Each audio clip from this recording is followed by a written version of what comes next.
Hey everyone, I'm Jason Ward from MakingStarWars.net, and over here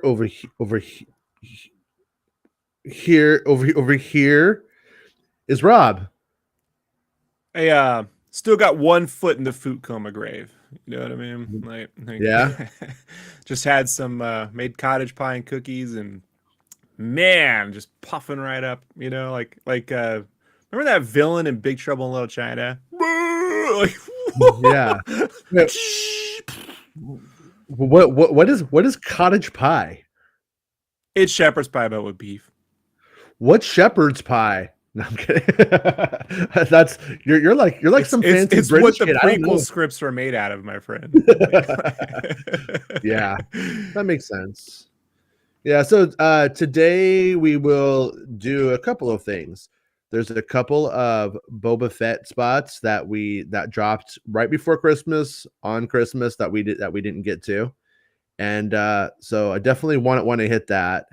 And there was a pretty interesting video about Star Wars Eclipse from a video game insider type dude who people seem to take very seriously. I don't know a lot about gaming, so I'm not, but he sounds like he's very knowledgeable.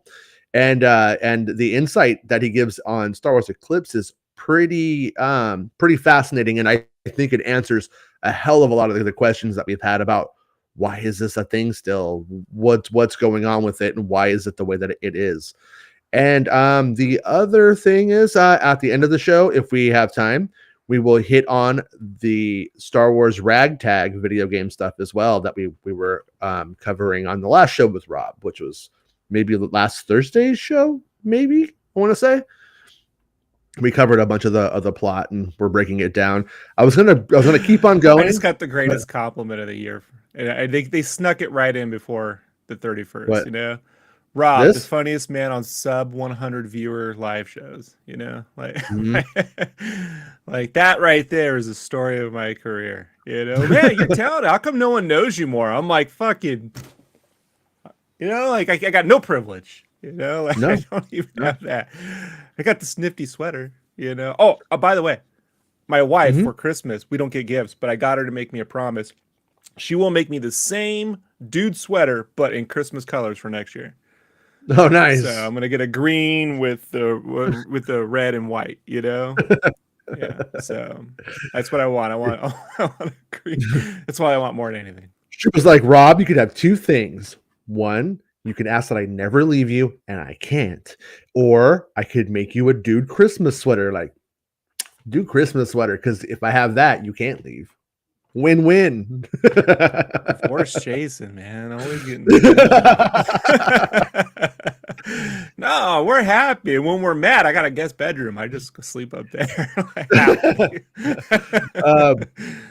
Yeah. Well, it was like I was listening to last podcast on the left, which I think is fantastic. And I was like, there's old episodes I'd never heard before. And I was listening to some of those while I was playing Fortnite. I was playing the Boba Fett Fortnite. And they said even Anthony Bourdain couldn't keep a girlfriend. Just write that down. That's something to always remember, boys and girls and anybody. His book, Kitchen Confidential, the audiobook, he narrated himself. Highly recommend. Mm-hmm. Yeah. Highly recommend. Yeah. Even if you're not into cooking. You're not supposed to be. You're on this show half the time now. You're like a member. You're not supposed. What's up with people from the show? This is like a cult. I feel like I'm running a cult now, where I keep getting people on the show. Thank you, Johnny. I will put that towards the mixing of our first track. Johnny's so nice. He tipped me the same amount of weird Canadian currency yesterday. I'm like, it must be like, when you type in 30, it must like. That must be the difference, but it is great. I'm like, that looks very corporate, like very capitalist. At $27.99. Yeah. On my side, now we can go get Double Dragon. We can get Double Dragon Tiger LEDs, right? I'll get the Double Dragon. You should get the Turtles, even though it's long. I don't know why it's super long with the tiniest screen, but it's vertical. It's a weird one. But they never made any Star Wars ones, so we'll have to do that. Yes. And thank you, Johnny. Thank you. By the way, you're locking up on my end. I don't know if it's that way for everyone or if it's just Melon doing what Melon does. Okay. Peter asked, are the Book of Boba Fett episodes released weekly. To the best of our knowledge, that is the case. As Dale says, every Wednesday, midnight PST for 7 episodes, maybe 8 if there's a 2-part show. So, yeah, and I still need to like double verify this, but is Rob locked up for you guys? Because he is locked up for me. I think we could watch it. Okay, you're back. Rob, you're back. Don't go, girl. Don't go. I went nowhere. I'm just sitting right here. Yeah, it's weird. So does that mean that we get to watch it on Tuesday night at midnight? Like, do I stay up Tuesday to watch it? Because that's where my head's at. I think I stay up Tuesday. They are never consistent, by the way, with the Star Wars stuff on what time it goes up. Because when Bad Batch, sometimes for me it'd be at midnight, sometimes it'd be at 2 a.m.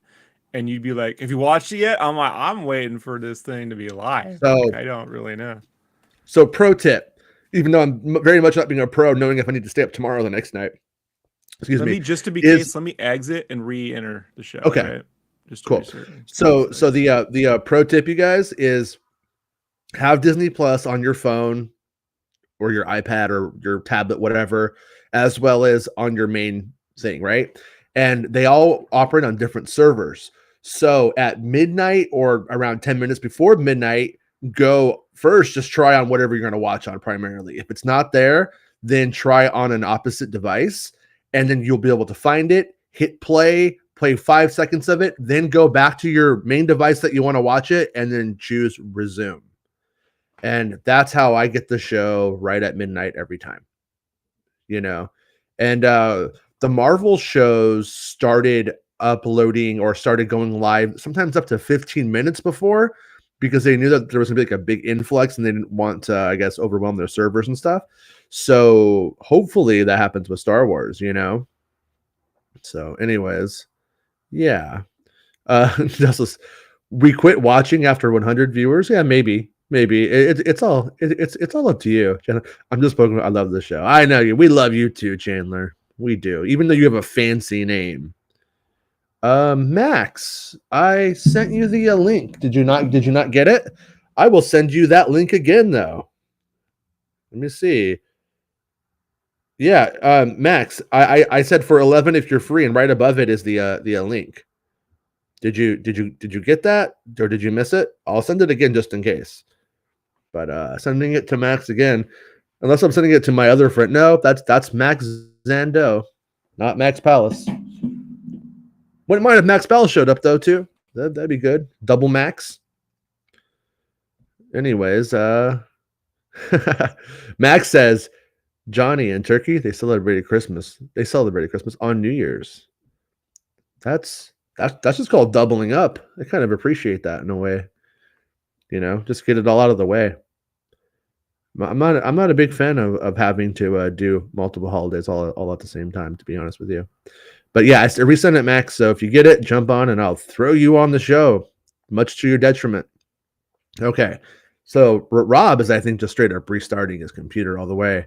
So let's go and start digging into some stuff. I will share. Usually Rob will be talking right now about, you know, how good The Matrix was, how much he loved it and stuff like that.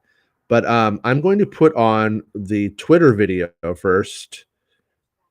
Okay, so Rob at Sketchcraft has joined the stream. Here we go. All right. You back? Yeah, I'm back. All right. You're back. Okay, so all right. So there was this one right here, I think is only on Twitter. The Twatter machine. Okay. So if you're a twatter, here we go. Okay. Can you see that? Everybody can see that, right? All right, here we go. So this one right here has some interesting stuff in it. I can't play this one slow because it's on Twitter. So my name is Boba Fett. If you didn't know. I am not a bounty hunter. I'm the Crime Lord now. All right. My name. So the first thing is that visor view? Is that just a graphic made for the trailer? At first, I thought no, but then when it carried over into another scene or two, then yeah, and that's a shame because I hope that's in the. It's a good shot. Yeah, well, because I've always thought, like, since the very start, like when they were going with Mando, and it was Jon Favreau, he directed Iron Man, and he created that really rad way of seeing inside of Iron Man's helmet. So I thought Mando was going to have that for sure, and then Mando went with, oh, you can't see his face because he's in a cult thing. So then I thought, well, maybe Boba Fett will do it, but Boba Fett's a different director, so who knows? But I mean, yeah, it's like is I can't tell. Yeah, no, I mean, it's probably not. It's probably just some bounty hunter. Made for this. I think you're right. I'm the Crime Lord now. I like how these things. I'm the captain now. My name is Boba Fett. It kind of makes me laugh. It's like, hey, if you guys don't know, his name is Boba Fett. And then look, he sees himself jumping into frame. I am not. Oh, see, look right there. Who is that? Who is that back there? What is that little person? See that little person back here? Is that the snake with the tongue hanging out in Jabba's palace? No, it almost looks like fucking Zuckus or something, but we do through the thing. We do see some big tittied Gamorrean guards fucking getting on their knees, being like, "Whatever you want, Daddy." And then right here he's like, right here he's vaping. He's like, "Oh, I'm so stoned." Hunter. I'm the crime. I'm the crime lord. I'm the crime lord now. All right, so yeah, pretty neat, I guess. All right, but yeah, a bit goofy, honestly, a little bit goofy. About like, the same with every trailer. There's always something really cool, and then there's like, yeah, then he talks. And just, you know, look, I'm not saying the actor can't act. What I'm saying is this is the performance we have. You know, try to remind people. Sam Jackson shot some of the Phantom Menace stuff. Had to have, right? No, I guess not. But you know, he shot it right after Jackie Brown, and I would say his performance in Jackie Brown is perfect. Like,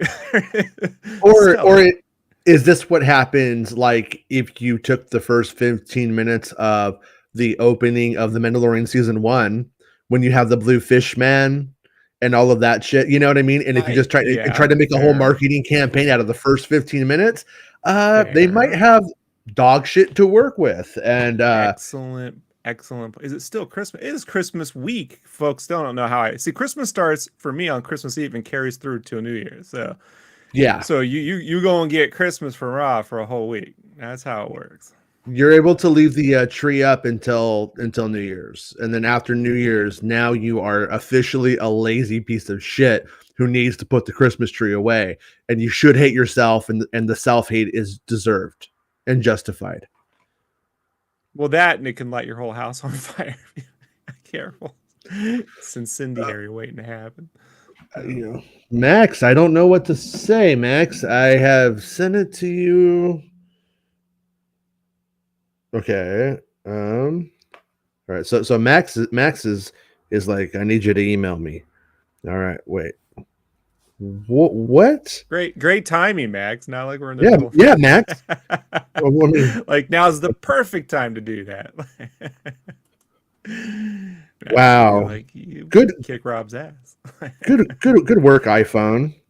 iPhone is not acknowledging that Gmail is my primary email. They want me to use their app, and you can't open. Well, Apple's doing a whole thing. Apple's having a whole war against itself right now. Since you're doing a whole thing, right? I'll talk a little bit about the show you were on with James that I spent $10 on. So my wife was like, "Why are you spending money on the show?" Thank you for joining thank you for your cult membership dues. I appreciate it. Yeah, you're welcome. You're welcome. Oh wow, look at it. We got bots. So it's just excellent, man. Today is the day. It's funny, man. You know, like James is hilarious. It's the consistency. It's like I love James. Like he hates he's like, Avatar's dog shit. James Cameron, blah blah. First Matrix movie is fucking horrible. I'm a George Lucas apologist. I'm like, it's like Jocasta knew. Like, no offense. Like, I'm not telling people have to like anything. I could care less. Like what people like. The thing about the James Cameron thing is like, you don't get James Cameron 1 without Star Wars. Mr. Cameron saw.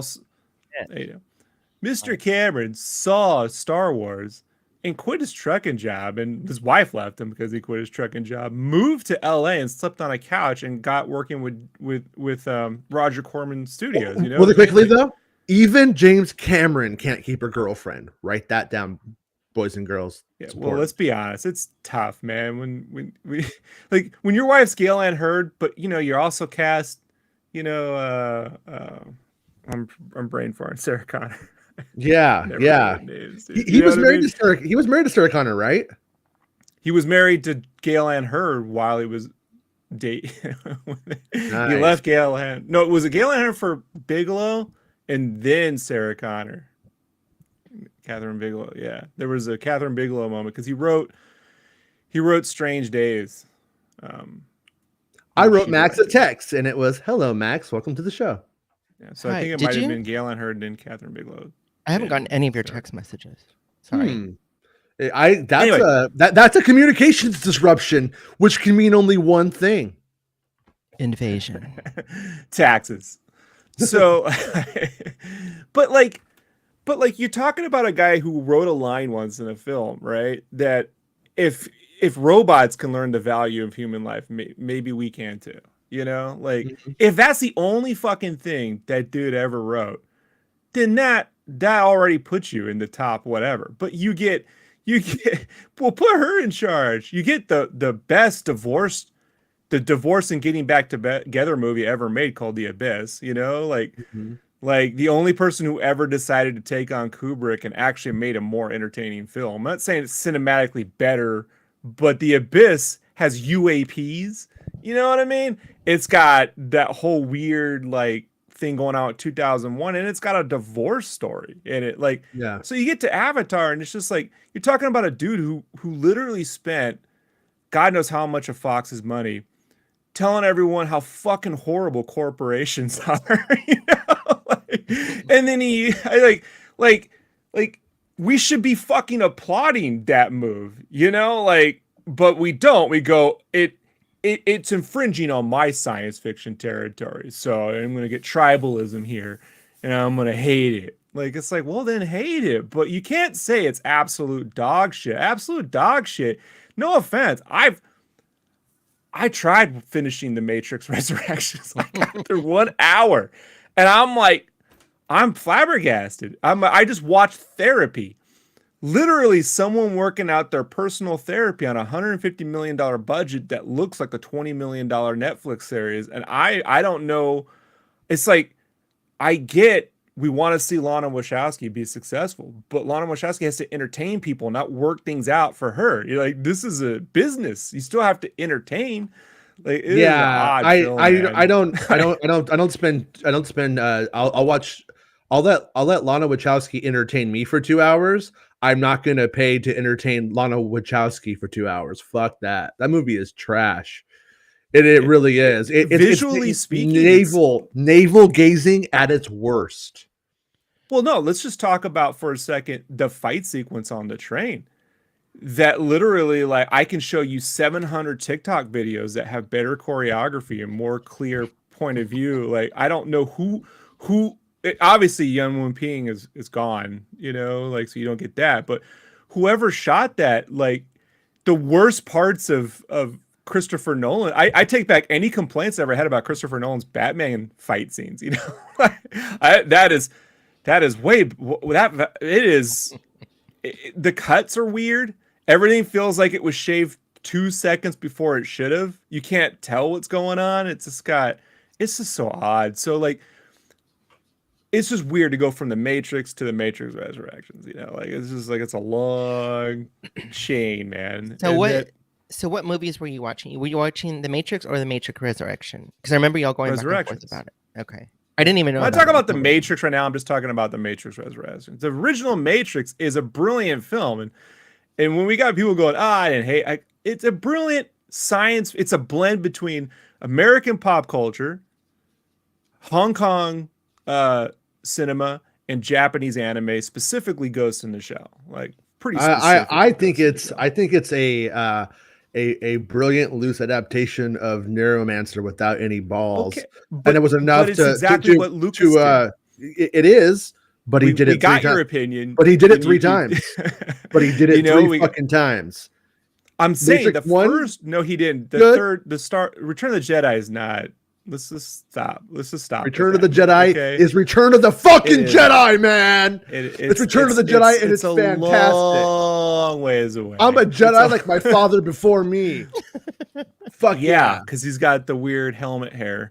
But like it rhymes.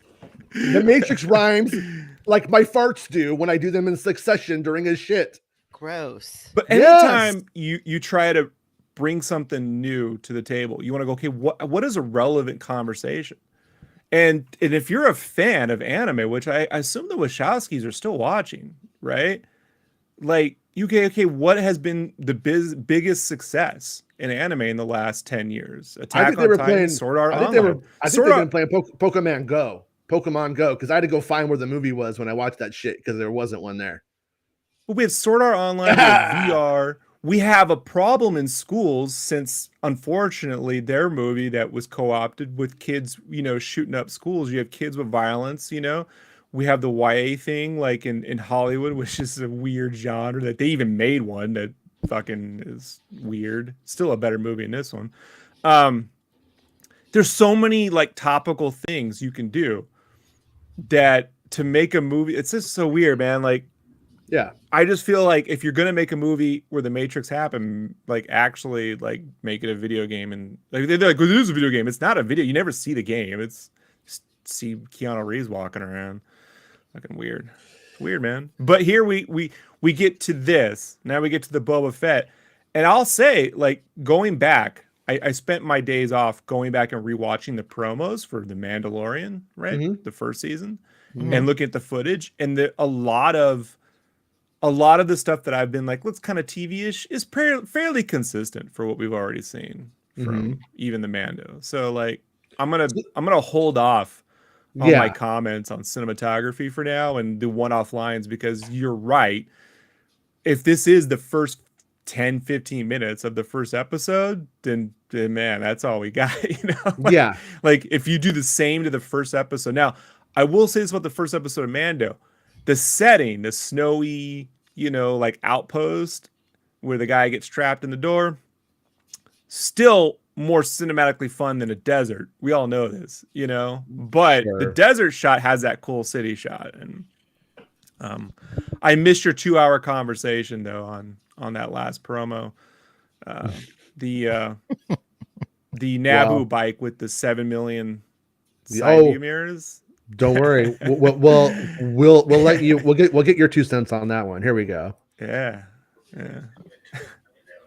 Oh, really quickly.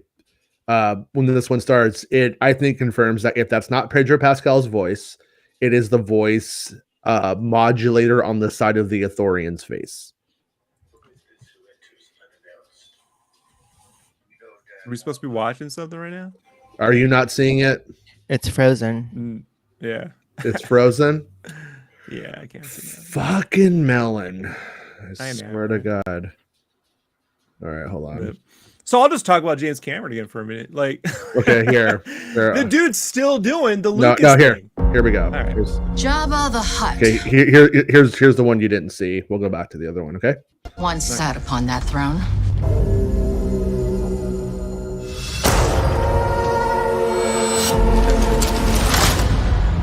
You all accrued wealth and riches under Jabba. You can again. With this man, Boba Fett. That music. What prevents us all from killing you? Why speak of conflict When corporation can make us all rich. Shouldn't it be incorporation? I am not a bounty hunter.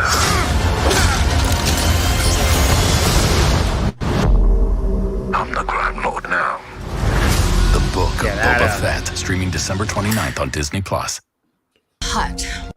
On the daddy now. Did y'all hear that when he put the helmet on his head, it sounded like Vader's helmet? Oh, he had that little Sucking sound, yeah.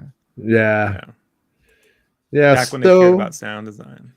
So let me ask you guys now. They still care. They still do a pretty good job, I think. But not a lot of new sound design in the movies, though, like the Star Wars films. Not a lot. Yeah, well, because they've all been so referential, unfortunately. So after seeing this one, do you think the leak from 4chan the other day is more likely to be correct or less likely? Because when we see that, and also of note is that Robert Rodriguez tweeted out, "Hey, watch this one. You'll see a cool new character," and it's the lady in this one. He should have gave her the Alita eyes just to piss everyone off. We didn't have to, but we did. Yeah, I mean, to me, like I've always had one foot in leaning towards that leak being pretty accurate because it feels very predictable, but also slightly left field in the sense that it didn't play into what other people were saying. What's the point of it the whole time? The leak that we did the show on last week. Yeah, the one Meg doesn't believe in. Yeah. No. She's going back and forth. She's going back and forth. She's like, yeah. Like it's halvesies, right? Yeah. Well, no, I mean, I love Meg, man. Her show is great. She goes, "This is great." She goes, "I don't want to talk about what's in the leak because I don't want to spoil this for you." And then proceeds to spoil all the stuff about Mando 3. I'm like, what? And Andor. And I'm like, all right. Like, okay. Yeah. Well, I definitely, I think I know where she's coming from on that. It's that this one in 5 days, it's kind of like if somebody calls me tonight and tells me everything that happens in the whole show, it's like, it's kind of like it's we're there now. Hold on, pause. You know, pause. Slightly go back. Go back to that shot. No, where they're walking with the Gamorreans. They're doing you went way too far back, Jason. Well, you know what? I do. You went back like a minute. Yeah. Just well, go ahead and go ahead and you'll miss it when I say stop. Yeah. I mean, this is called Boner City, by the way, because this is Moss Boner City right here. Why do they call it Boner City? I don't know. Yeah, I can't figure it out. Tower. It's what? Cocaine, my friend. Look at the Mando's like straps and Boba straps. There's like a symmetry there. Wait, you mean the chest strappies? You said the Mando straps and Boba straps. Yeah, the Mando has that pattern. Sorry, Boba Fett. Whatever. No. Boba Okay. Fett, yeah, he has the pattern, but then the Gamorreans also have like a similar. Yeah. See? Yeah. See? Well, weird shape. These are some tummy shaking, chitty shaking Gamorrean guards. I'm just every time we see a little boner in the background, we gotta take a shot. Yeah, that's the rule. So I see two. Right. All right, Max, you drink. I'm too tired. There you go. Right. Beer pong cup ready. this is that is actually called the McCollum Coke dick. It's not quite all the way there. Now, does Mando's antenna count as a little boner? Do we put that in the same? No. I'm gonna say no. It reminds me of a happy little duck though. Look at it. Quack quack. All right. So the way you say what they got the Gamorrean guards in Spanish are panzas. Panzas? Panzas with a P. Panza. Panzas. Yeah, it's like a fat stomach. Hi, they should have gave Mando a Gamoran baby. Oh no, Boba a Gamoran baby, and so he's got like the bratty version of the. He's just this little shit pig thing. Oh, can it be voiced by the guy from Dinosaurs who says "not the mama"? Can he say that constantly? Not the mama. Yeah. Can we bring that back? Keith David. I mean, we are bringing everything else in the whole world back. Our whole childhood is coming back. Oh, I got into a nice Christmas argument on voices. My wife thought Garfield was voiced by Dom DeLuise for the last 40 years, and I'd explained to her it was Lorenzo Music, and she argued with me. It's like, this is how we lose competitions in movie trivia. Okay, now this is not a very good, like, this is what I'm talking about when it's like they shot that, there you go. You know, like it's just, you know what I mean? Like it's flat. After I watch The Matrix, I think this is fucking great. This is stellar. I know what's going on and it's doing something. I'm kidding. I don't want to start a whole Matrix versus Star Wars thing. I know they're going to be people are just they get so tribal about it. Like, yeah, I mean, it's the greatest movie ever. Rewatch it. I mean, who gives a shit? No, hey, if it brings you joy, cool. I say, you know. So that's the hotel. Yeah, right. We're Pretty singing much. A New World. Yeah, welcome to the new world. This I like. That speeder bike. It's pretty. Okay. It's blue. And okay, yeah, the Naboo tech is an interesting contrast to everything else. Yeah, is it Naboo tech? I don't know. I mean, maybe it better be. I mean, it's in my Naboo Starfighter report, but also Slave One was as well. So you know what I do like about this shot or her style? It's very like 1983. Yeah, kind of like early 80s. Yeah, it's Joan Jett, Pat Benatar, right? Pat Benatar, Barracuda as well. Yes. Yeah. My stepmother was the biggest Pat Benatar fan. Like, is this street all fucked up from the Rancor?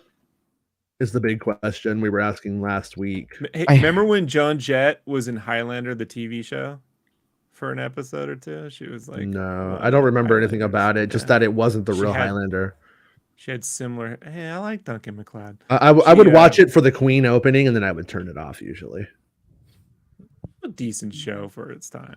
So yeah, you know. that close up is like I'm gonna be a main character. Close up. Yeah.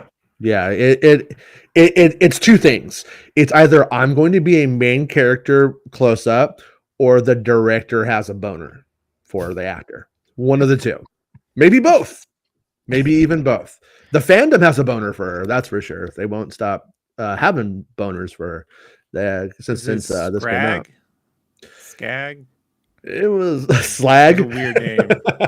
It's a weird. I was like, that's not the best name, but I mean, it could be just like one of those ruffian names. So it's my. What was it? Remember Back to the Beach? They call me Knife. Like, I thought that was Bud Bundy when I was a kid, but it isn't. It's like it's David Faustino's like doppelganger. Yeah. I mean, there's a huge opportunity here for the character if the rumors pan out. The rumor is that she's sort of a street rat who ends up getting taken under the Boba Fett's wing over the course of the series. He grows an affinity towards her, and she becomes like a daughter to him. And then at the end, Cad Bane traps her, and then Boba's forced out into a duel with Cad Bane. And I love the idea. I don't really love the idea of bringing Cad Bane back just to murder him, though, right off the bat. Like, I would like to see Cad Bane in live action explored more. It doesn't mean he can't be explored more in live action, in other eras. So it doesn't mean that. So I'm conflicted. I just got a flashback. What's his race? Cad Bane? Duros, I believe. Do you remember that the bloopers where from A New Hope where one of the Cantina Band guys, whatever, was poking and like bent his finger? Do you remember that? No. It was a blooper. So okay. But one of the Duros gets his finger bent and says like, Boba bent my finger. You win. You can have the girl back. In Jedi, they put Greed on the background with the longest hands. He's like, He's got the yeah. So this is, and Boosh. yeah, for obsessed Star Wars fans, I am a little bit worried that at the beginning of the episode may be kind of like whatever, like not really exciting because we just keep that kind of becomes the big social experiment of the whole thing. Is does showing this first 15 so hard end up killing the first 15 and the forward momentum for fans, as opposed to showing everything mixed up a little bit, and making you want to know what's going on with the whole series. But I could also go the other way and say, when you see something from like episode 5 that you're really looking forward to and you don't get it, certain fans might be mad every single week. So I'm kind of curious. I considered it next week to be the real first episode, right? Because we're going to see this, and then it's like, all right, we got really 15 minutes of things we haven't seen. And so, do y'all know how long the first episode's going to be? We don't. I'm going to 30 minutes. I'm gonna assume that they're going to be between 30 and 40 minutes each, and the first ones usually tend, but the first episode of Mandalorian season 2 was like an hour. Yeah. So so it really could be a longer first episode because it has so much exposition and stuff to like set up and do. So you got to walk in the streets and talk about. So I did text Jason. We might have talked about this before, but so he dies very weak, right? Or gets wait, who? Boba Fett. Oh yeah. Do you guys think that if they re-show that scene, that there's going to be like a little bit more action, like behind, like off-screen stuff that we didn't see? Because I just watched that episode or that clip, and it was kind of lame because compared to... You never saw Return of the Jedi, Max? Yes, I have. I just wanted to rewatch it. Okay, that scene. Right. I was confused. I'm like, you know how he died, right? No, like, I've never seen Star Wars before. No. Yeah, I've never seen it. This is the bummer to Jedi, right? Because when Jedi, you end up with this part where then all that happens, then they go to Endor, and there's nothing for Han Solo to do but to sit around and not open a door for 20 minutes. And so, like, if Boba Fett had just taken off the minute shit went down on Mos Eisley, like, I'm not getting paid to do this, I'm out of here. He could have come back, and you could have Boba Fett versus Han on Endor, Leia versus the Empire up in space, and Luke versus Vader and the Emperor in the Death Star. Mm-hmm. But like George just was like, fuck this guy, I made him popular, I'll kill him too. And they killed him. Like, number one is I think that ultimately would have been the better choice. But then I also think when you look at it like that kind of logic I think is applied to the Last Jedi. And in the end, like the fight with Captain Phasma becomes lost, like in that movie. Captain Phasma's demise is sort of lost, and that's kind of so. Like I almost feel like Boba Fett, he was just such in that trilogy, which was fucked. He didn't fit. He wasn't that important, and he shouldn't have been made more important because of fan popularity. Mm-hmm. He really should have dropped the fucking dude off and went about his life. In terms of the story, it would have worked just fine. There was far less characters in the original trilogy. There's too many characters in the sequel trilogy, and this also is a problem in the Last Jedi when Rian introduces new characters, new Roses, and Hondos and Porgs and caretakers, and this is what happens when you keep throwing new shit in and you don't actually deal with the characters you got.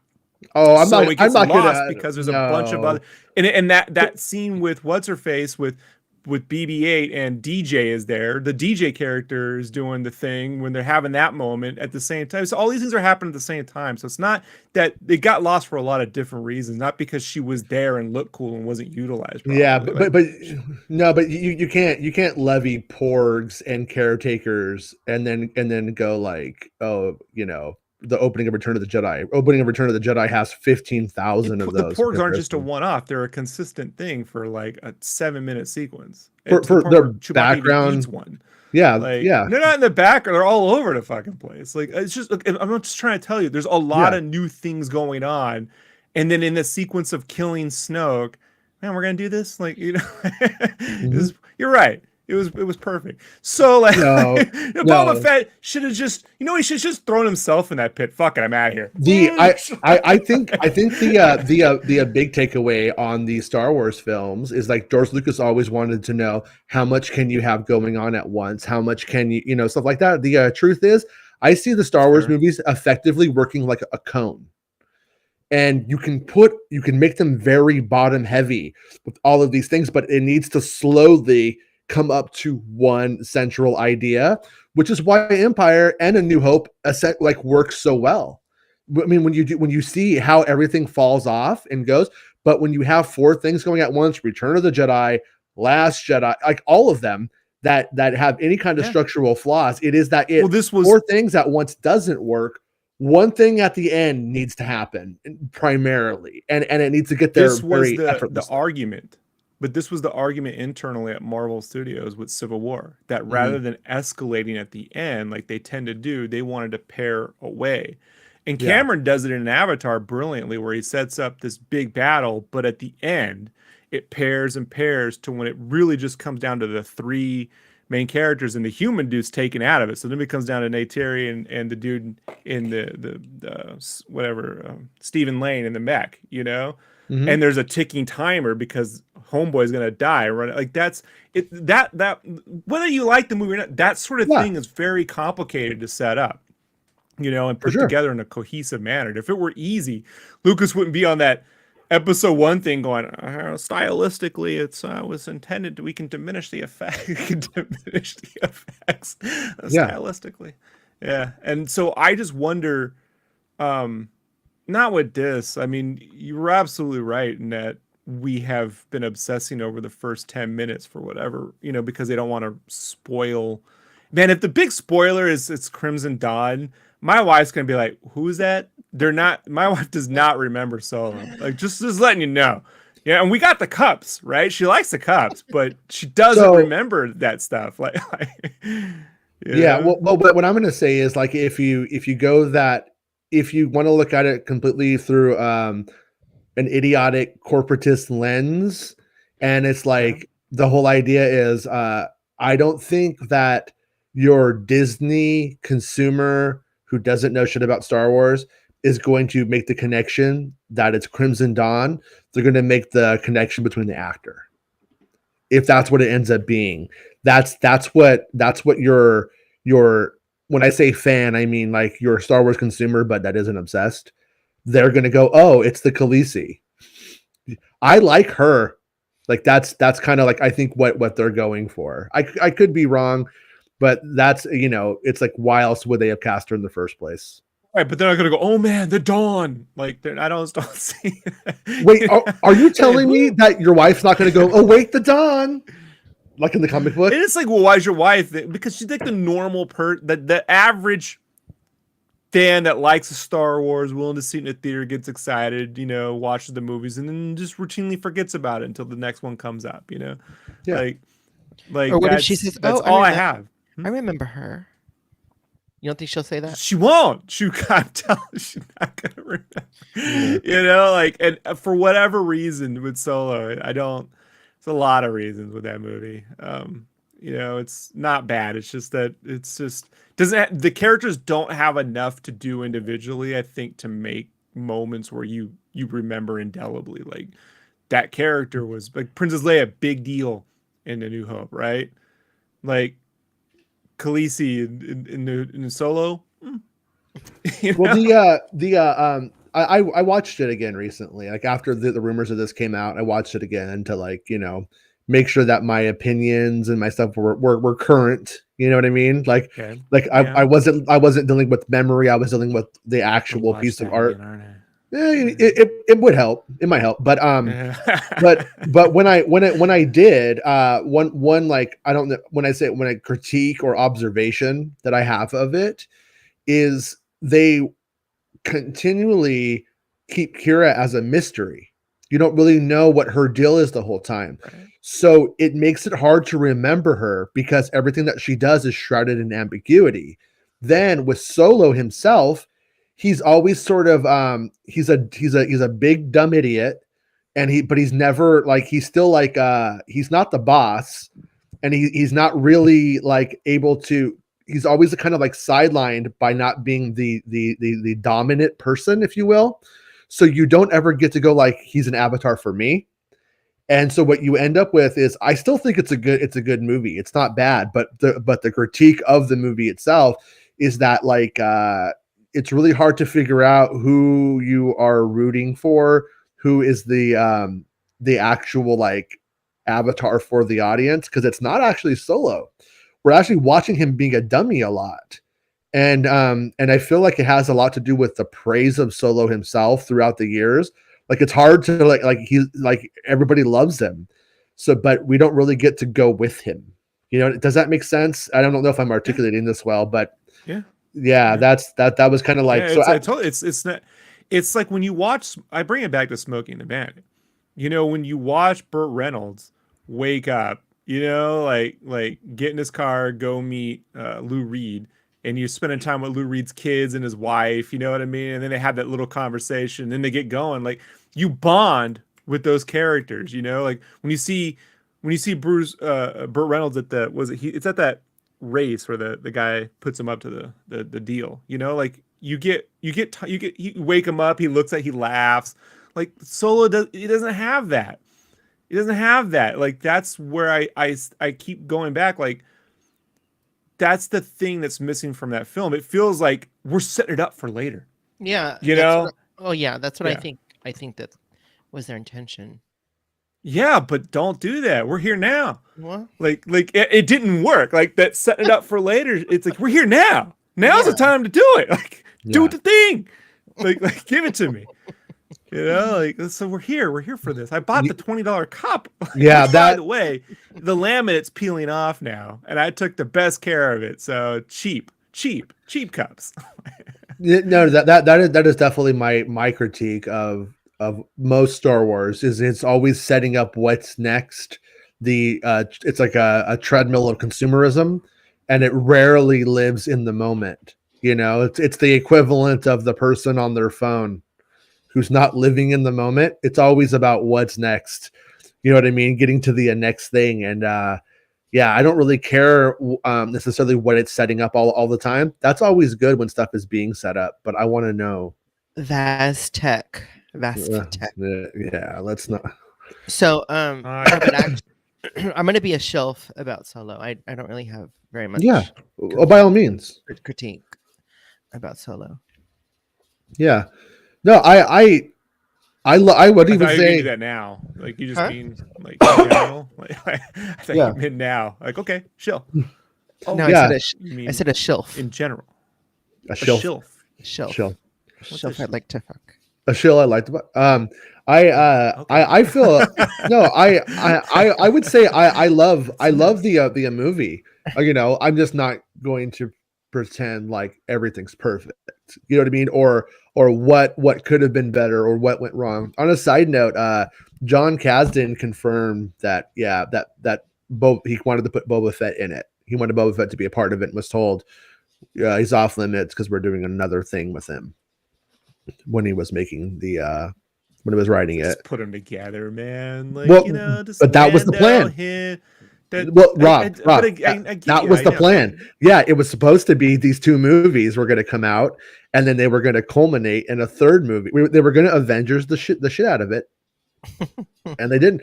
But once again, that's where we run into that problem of setups and setup. They are always doing setups, but things never go according to plan because life doesn't go according to plan. They're not a DC bad. Like DC bad to me it's like DC's like one step above Fox, Fantastic Four, Ghost Rider, Sony bad, right? like it's above that. It's above the Daredevil, Fantastic Four 2000 movies, but it's below Solo. It's like but Solo's like it's hovering, man. Like it's got one foot in, and it's because of that whole like I'm tired of hearing. Lucas, well, we got to save it. We got this thing and don't touch it. And it's very important. And just, can you do everything but the thing you want? Because, you know, that'll get them to want it later. And it's just like, you've lost. I'm sorry. You lost. You lost the best the placement in the fandom hierarchy of most successful films. This fucking Spider-Man just made $1 billion during the pandemic. All right, you really think if Episode 9 had come out now, it made $1 billion? No, it would have made less than what it made when it came out. To be perfectly honest with you, is that Melon or is Rob sound like a robot? It's Melon. It's okay, sorry. Yeah, it sounds okay to me right now. But yeah, you but do too. For now. They need, it's just, and I get that's the Solo, and now we're getting a different thing now. I don't see a lot of difference though in the thinking with the Lucasfilm. I haven't seen anything that makes me think things have changed in terms of their decision-making process. We don't know because we hit 2019, they paused, then pandemic, and then now we're going into 2022 before we finally have anything new coming. So what's up is going to be telling coming up here in the near future. Oh yeah, I just got another DM about it. There was a story this week about like they're filming something secret at Pinewood. It's a whole thing, and it's just like, is this everybody's first fucking rodeo? I mean, I don't mean any shade to the people who reported it, but is this your fucking first rodeo? Look, they're going to be filming. They're going to be filming the Acolyte. I hate rodeos. No, they're going to be filming the Acolyte in fucking February. Yeah, they're building sets. They're not filming a goddamn thing.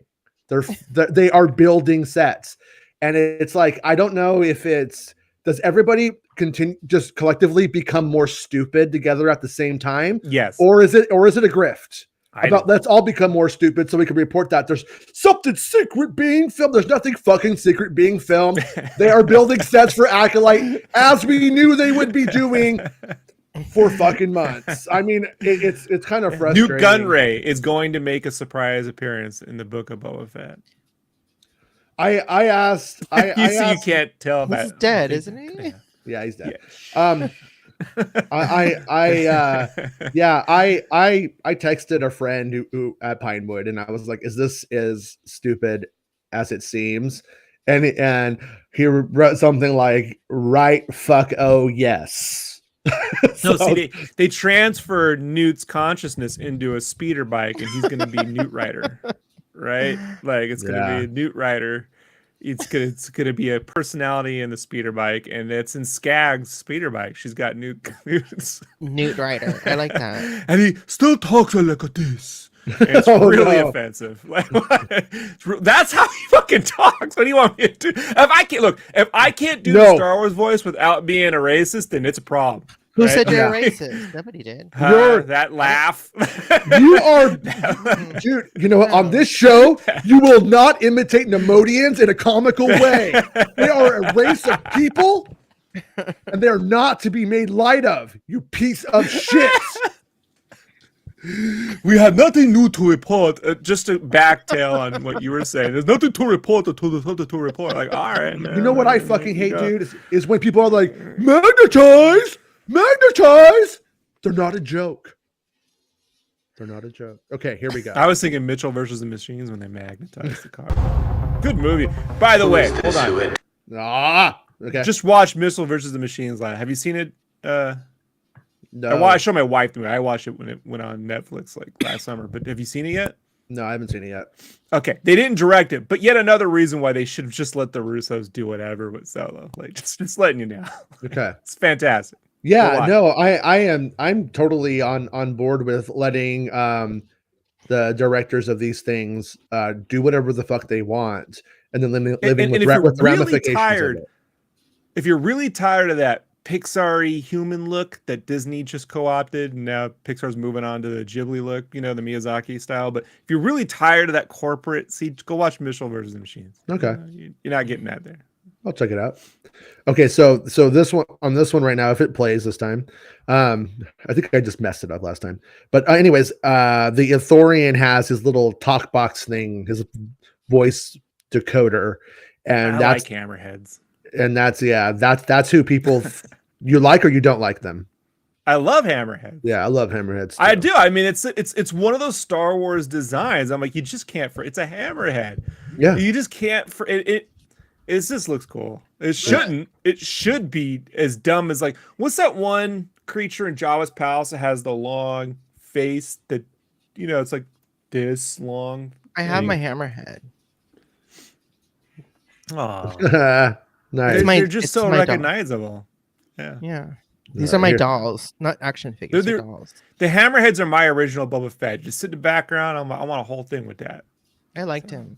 I was a fan of his figure as a kid, even though he didn't wear pants, because that was my favorite part of the Bad Batch when he was running away. He was one of the rare figures who could hold a gun. Who is this? Who she looks back and he's in that blue leotard just running. Who is this who enters unannounced? There we go. Who is this who enters unannounced? You know damn well. My name is Boba Fett. Left for dead on the sands of Tatooine. That's definitely. I intend to rule with respect. In difficult times, fear is a sure bet.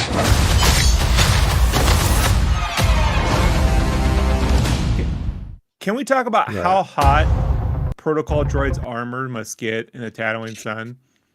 Sure. Like if you touched them, you'd get a 7-degree burn, right? Like a Mustafar level burn, right? That's why he didn't put coverings on them. To disperse the heat. Because if his mom touched the Protocol droid, she'd I love her. I love her. Yeah, I'm curious. You better have something to do, Max. Huh? Better have something to do.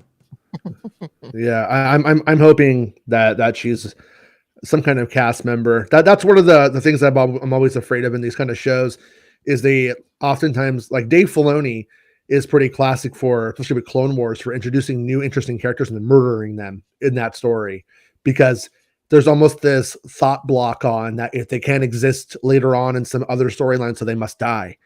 And I'm hoping that she's like a character who they build upon. Me too. I'm not picking on size noodles. There's a big elephant-looking head fucking creature in Jabba's palace, and you don't remember it, Dale, because it's a dumb design. You remember size noodles. It's not the CGI one. How much? CGI one's how much for Ming-Na Wen to tie me up and walk me around the city? Is that a thing that you can? Well, that's the $64,000 that's question. that's going to be the most. This is going to be the most awkward cosplay duo at the next celebration. Yeah. How do you think we got Robert on board? I saw this video the other day of this couple getting on a plane, and the guy had the woman on a leash, and he was walking around the plane. I was like, "Come on, guys! Are you serious? Oh yeah, they had no shame." Oh my god! So it's emotional support. It's her emotional support. Whatever. You get it. Oh, I saw that this other lady brought like a little tiny like cougar style cat on a plane and was acting like it was a baby she was breastfeeding. I had a pretty fun week on the internet with planes. The eyes. Yeah, it's so bizarre. People are losing their fucking minds because they have to wear a mask. It's like, geez, you guys are. Those people were on the brink the entire time of just insanity. Anyways, streaming Wednesday. So that means if it's streaming Wednesday, Tuesday night. Mm-hmm. Tuesday night. Tomorrow night. I'm staying up Tuesday night. Are you coming? Yeah, tomorrow. Yeah.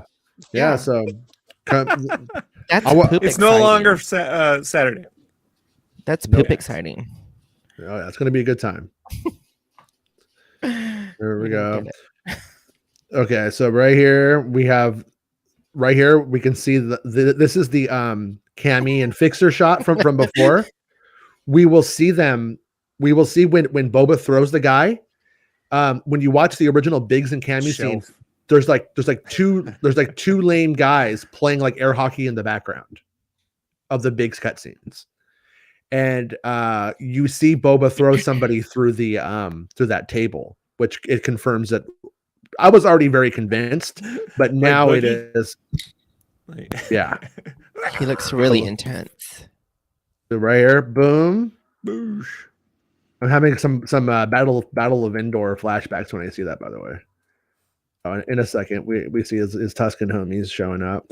We don't walk in single file. We ain't afraid of nothing. All right, so right here, good shot though. Oh yeah, it's a great shot. Very, very Phantom Menace with the Gungans in the beginning, coming out of the fog. This is very intense. So right here, see, like right there's the game that the two guys are playing. Out here in this room where Boba's standing is where Luke and Biggs hug, and then there's the two guys back here. There's like a speeder parked in the garage, and these two guys playing this air hockey kind of and then thing. Boba, and they put on Bad to the Bone when he walks out. bad. Boba bad, Boba bad to the Boba. Yeah, I have to say, having the Gamorrean guards with no shirts on, they're definitely into some weird king shit, because you'd be like, put a shirt on, Fatso. It reminds me of those dudes from Dragon Quest. They should have pierced nipples too, I think. Yeah, like just go all the way out. You know what I mean? Pierce his belly button too. Like Septums. They got little multiple septums just everywhere. Maybe somebody will cosplay that. You know what? And give him a tramp stamp on the back too. look how bad the mall tramp stamp back there. It's like not being able to see the eyes makes it look like a funny mask. He has very nice cheekbones. I'm gonna say he has a nice dad bod, you know, for having a dad selling bod. Pots. Oh yeah. Poor guy. How they have his pots. Yep, the Rancor's gonna step on those. What are they growing out there? Peyote. Pots. I mean, Shami was out picking mushrooms. So 7-degree burn if you touch them right now. Just like yeah. Oh man, look at that ass! Look at that ass! Look at that paint shot. Is that our first Star Wars paint shot? Is that the first paint in Star Wars? This is a question. Did you say taint? Yes. No, because there's that sequence where the Ewoks drive speeder bikes and don't get instantly blowed up, and you see their taint flying in the screen too. So, Jedi did it first. First human paint. Yeah, FM on. Leave. Thank you. Yeah. Oh yeah. I forgot about that. I bought the Fortnite Boba Fett skin, by the way, and it's called Boba Fett Starship. Just in case anybody was wondering if there was any, like, that was the one place where you really don't need to necessarily censor it. They censored it. So yeah. I'm personally kind of bored with the shield guys. I do like when this guy gets hit right here though. Look at the effect. It looks pretty fucking cool. That's like when violent. Is he getting disintegrated? It should have just smeared him on the wall, so it's just like he's disintegrated, right? Yeah, I think so, Max. I'm gonna say that's a disintegration. I just see a shoe. That's awesome. Yep. Right here we can see her gun pretty close up. Her little that's for her cocaine, I think. You know, she's like a little mirror. Also a Jedi first when you get to see Carrie Fisher's cocaine finger. She confirmed she wanted that to be real, but the cocaine finger thing wasn't real, by the way. Yeah. She grew it out to remember Alderaan, right? Yeah, right.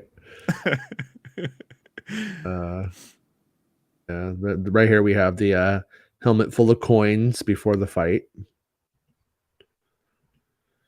So does he fill do you think he fills the helmet up with coins and basically goes around giving money out to like people to buy their loyalty? Like, is that what he's doing?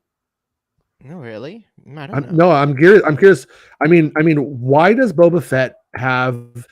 I mean, are they going to play Pac-Man? Like, why does he have? It's like Dune. He sweats in it and then he drinks it to recycle. He's gonna take his cats to the vet. Yeah, I mean, it's full of Chuck E. Cheese tokens. Is the one thing that we know, and that's why he's holding it like that's why it's upside down. And so I'm thinking he's going around like buying everybody's like allegiance or whatever. Or drinks. He's also going to be the Spittoon Lorian. You know, Spittoon Lorian. So right there we see Ming-Na Wen throw the razor blade at something. And it looks like it's inside Boba's place. Bomar Monk. I wonder. Bomar Monk. Well, we see the in the other one we see the Gamorrean, the tittyless or the titties out Gamorrean guards all get on their knees. So I'm wondering if one of the Gamorrean guards doesn't fall in line or something, and she kills them right there, and then they all get on their knees and like, you know, are like, yeah, we'll do whatever you want. You're our new master. Is that a 9 num back there, or is that something else? Is it a what? Now we know what all those drapes were for in Segunda. No, well, those ones were yellow. These ones are different. Ah. Yeah. Well, they color graded them. Yeah. Those ones in El Segundo that we saw that were yellow, they were definitely in the Mandalorian season 2. I found it later on. I just didn't recognize them before. But yes, oh look right here. Right here's that really funny moment. One of the funniest moments in all of Star Wars, actually, right here. Boom! I can watch it over and over. I mean, it's so fucking funny. Do you think Ming-Na Wen goes down and gives droids the hot foot for fun, like on her time off? Like she just likes to give the old. Yeah, maybe. I mean, this is where the slave 1 is, by the way. I can tell by the open hatch right here. So Jason, this is I'm gonna leave the broadcast and then log back on because I'm just hearing lots of buzzing when y'all talk. Okay, bye. Yeah, I'll make sure to add Max back. Don't worry. Yeah, so he gets punched, but yeah, that right there looks like the room where slave 1 is, based off of this open part right here. That's where they like sneak in, and so they probably almost immediately have the Gamorreans obviously trying to stop them, and it makes me question if we're going to see before the Mandalorian, before they kill Bib, like, because Bib Fortuna might need to be murdered again. We might need to see that same scene again because people might not remember. Do we get to follow him down the chute like Goonie style? He's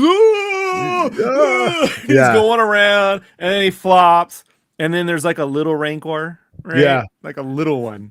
So I'm thinking that they have to go through, beat the shit out of the Gamorrean guards, kill Bib Fortuna, takes the throne. Then we're kind of on with it at one point.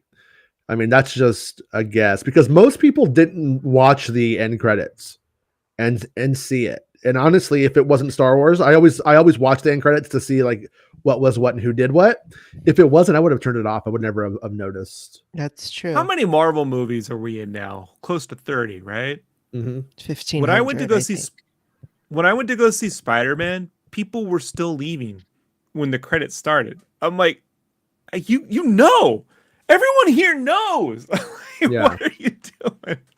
Like, so yeah, there's no way even half the audience stayed for the end of the Boba credits, right? Like the minute that started, like rap, like a lot of them missed it. Yeah. Richie just asked, do you think they'll mention Han and Chewie in the show? You would think they would have some interest or desire to at least attempt to go after them. And we just lost Rob. I'm of two minds about that, honestly. The first is that they threw you in the pit, you're going to get revenge. The other side of it is you were thrown into a pit by a blind guy. Might not be something to draw attention to. Might just be better to leave it alone and move on. You know what I mean? I mean, it is kind of hilarious in a way, so I could definitely see that going both ways. Welcome back. That one was me. I hit the wrong button. Oh. So yeah, see, look at him hit the ground, got knocked out like a bitch. I love those Gamorrean guard masks. I like that they look fake. Yeah. It has adds kind of like a kitsch element to it. Yeah. Yeah, I'm with you. I mean I'm curious if they have the articulation of the original or not. Like me and Johnny, we watched from Star Wars to Jedi. Yeah, the Gamorreans. Me and Johnny watched from Star Wars to Jedi the other night, and you see like the skeletal structures that they made for the puppets and like what they can do. And these ones don't look like they have any of it. At least in the stuff that we're seeing, they're just fucking straight up Gamorrean guard masks. They don't seem to really like the snouts don't really seem to be moving and breathing and stuff. And so I'm curious how it plays in the show. You know what I mean? Sorry, Max. I have to laugh at you though when you drop stuff because I laugh at myself when I drop stuff. Look, so do you remember this guy, the Reese guy? Yeah. He always reminded me of the Elephant Man, like his hands. Yeah. Right. Yeah, it's got those like big old chunky fingers. Yeah. Yeah. So, anyways, I guess we'll be staying up. At least I will be staying up late tomorrow night. And me too. Yeah. And Rob, are you going to be free to talk about that after the episode? That's the whole job. Okay. Cool. If I'm not available for this, what did I ever do this for in the first place? We had a test run with Visions. I mean, we stayed up till 4 a.m. watching 2 hours of an anthology cartoons just to talk about it. We were all up. So it's like... It was 6 o'clock for me. Right? Yeah, Max was up late. Way late. So, yeah, no, we'll be up. I just, again... If the big reveal is Dawn, they're placing way too many chips on the Dawn's a big deal to people. Well, that's kind of the thing is that they oftentimes lose at Lucasfilm, in my opinion, lose sight of a vocal crowd on Twitter versus the reality of the situation of the actual mainstream audience. Your mainstream audience is not saying make Solo 2. They're just not. They're just like, okay, that came out. That was the thing. And my brain has always been like, yeah, if Solo was a new Star Wars character and his name was like Yan Yolo, then Yan Yolo would have been done. He would have been done. There wouldn't have been any more Dash Render Yan Yolo films. That would have been it. Yeah. But he's Han fucking Solo. So the fact that the movie crashed, it doesn't mean anything. It's irrelevant. And they're just going to do new stuff they're not going to stop using Han Solo. That's a ridiculous notion. And but when they go and it does, I think, make them think, I do think it will be a successful reveal because people like the actor. You know what I mean? Here's the thing though. At the end of Solo, they threw in the spoilers, Darth Maul. Mm-hmm. People weren't cheering. There was a couple like, "Oh, huh." What happened? You would think that would have been the big, oh my god. Well, with Star Wars fans, with like legit Star Wars fans, that was a huge moment. With average audiences, they had no idea why he was alive, and they have never adequately explained why he's alive, and so it was confusing to people. We've talked about it before on the show, but I'm like, that's your Two Towers moment. You open up to Darth Maul and that fight when he falls. And you remember that Two Towers where you follow Gandalf fighting the Balrog and you down. It has that cool, like I'm not a big Lord of the Rings fan, but that shot where it pulls back and it's just them falling with the fire. Like, that is an amazing shot. You could have Darth Maul, he's like, his body's all cut in half, and he's crawling. Like, there's a thing you could do there. Where you could really set up a sequence of showing that cat survive on anger and hate, and the power that anger can give you. And they just won't. They'll be like, legs, spider came back. Yeah. And maybe why Kira is so afraid of the power structure that she's under now. Because she does have those like lines where she's like, everybody serves somebody. That's what she often... That's kind of her, I don't know if it's her mantra, but it's the most poignant things that she says to Han Solo in that movie. So yeah, but at the same time, I do if that rumor is true, if that leak is true, that should satiate the make Solo 2 happen people, because essentially you were having a character continuing and, going after Han Solo, I think would be a bad idea for Boba Fett, obviously, and he's clearly understands that that's a real fucking Jedi, Luke Skywalker too, and so if you're gonna go try to be a crime lord, there's a couple of things that you have to do now. But I'm gonna throw it out there: the story as we know it right now for Boba Fett is fundamentally stupid. It's fundamentally flawed. Unless there is an element to the story that we learn when based off the leak, right? Based off of what we have so far. Boba Fett goes into a Sarlacc pit and then maybe masquerades as a Tusken for 5 years. But he's fucked up. He's going to go into the Bacta thing to look better, but there's never any indication that he's suffering, that he's injured. Just physically, he looks like shit. And you need to look good if you want to be the crime lord, I guess, is thinking. I don't know. But we end up with damaged Boba Fett. He decides he wants to be a crime lord, but he needs his armor first. He can't do anything until he gets his armor back. That doesn't really make a lot of sense to me. I mean, I guess you have a checkbox of things to like do, but I'm going to throw it out there that if you became the head of Tatooine, you get your armor back a lot quicker. And so is Boba Fett the man, the hero, or is the armor the hero? I mean, I'm just throwing it out there that I hope there is something that really explains that, because it kind of is fundamentally stupid. You know what I mean? If you overthink it, you know what I mean? Like, nobody wants to see Superman without the cape.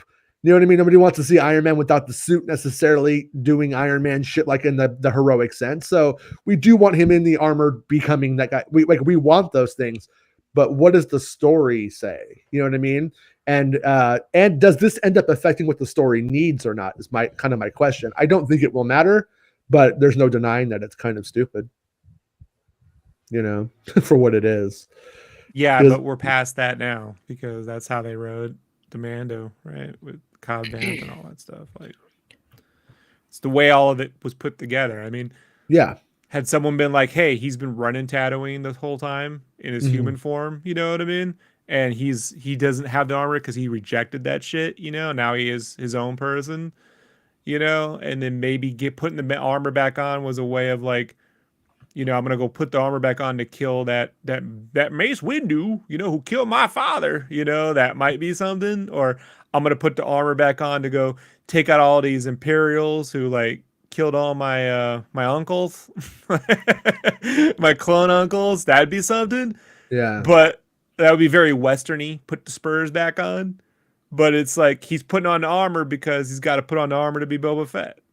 Without it, he's, you know. I think they were kind of like, I think if you were to naturally tell that story in a vacuum with nothing necessarily affecting it, you would have probably gone down, if you wanted to make the armor a thing, you would have had the Sarlacc fundamentally ruin the integrity of the armor and it was destroyed. It saved him. And now he needs to get new Mandalorian armor. But we just did a whole series of the Mandalorian, of him getting pieces of armor for a season, and we're fucking over it. We don't really want to see that as like a thing anymore. So that's kind of where one of the things about doing two shows that are almost the same thing in a certain way.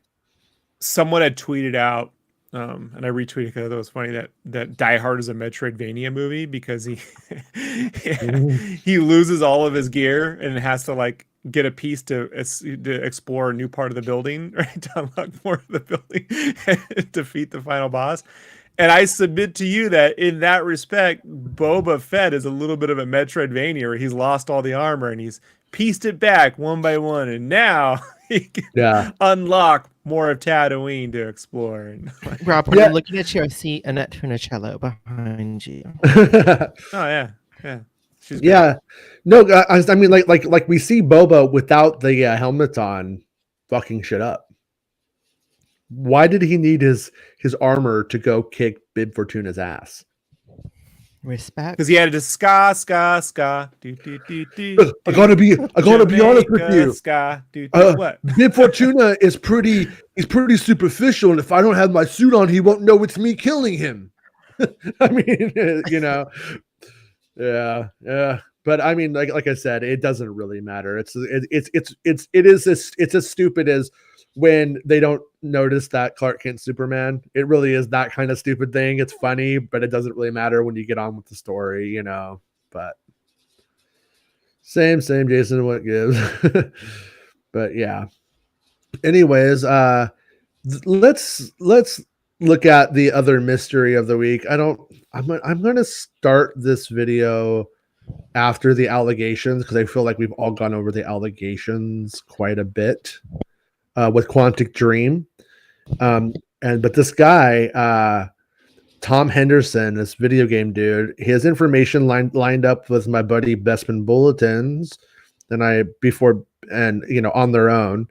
And I think that is very, very important to me in the sense that I know people in the video game industry trust this dude from what I gather. And so that's usually enough for me to go, okay, let's hear what they have to say. But knowing that if the stuff lines up with Bespin's stuff early on too, helps me as a Star Wars fan know to trust it.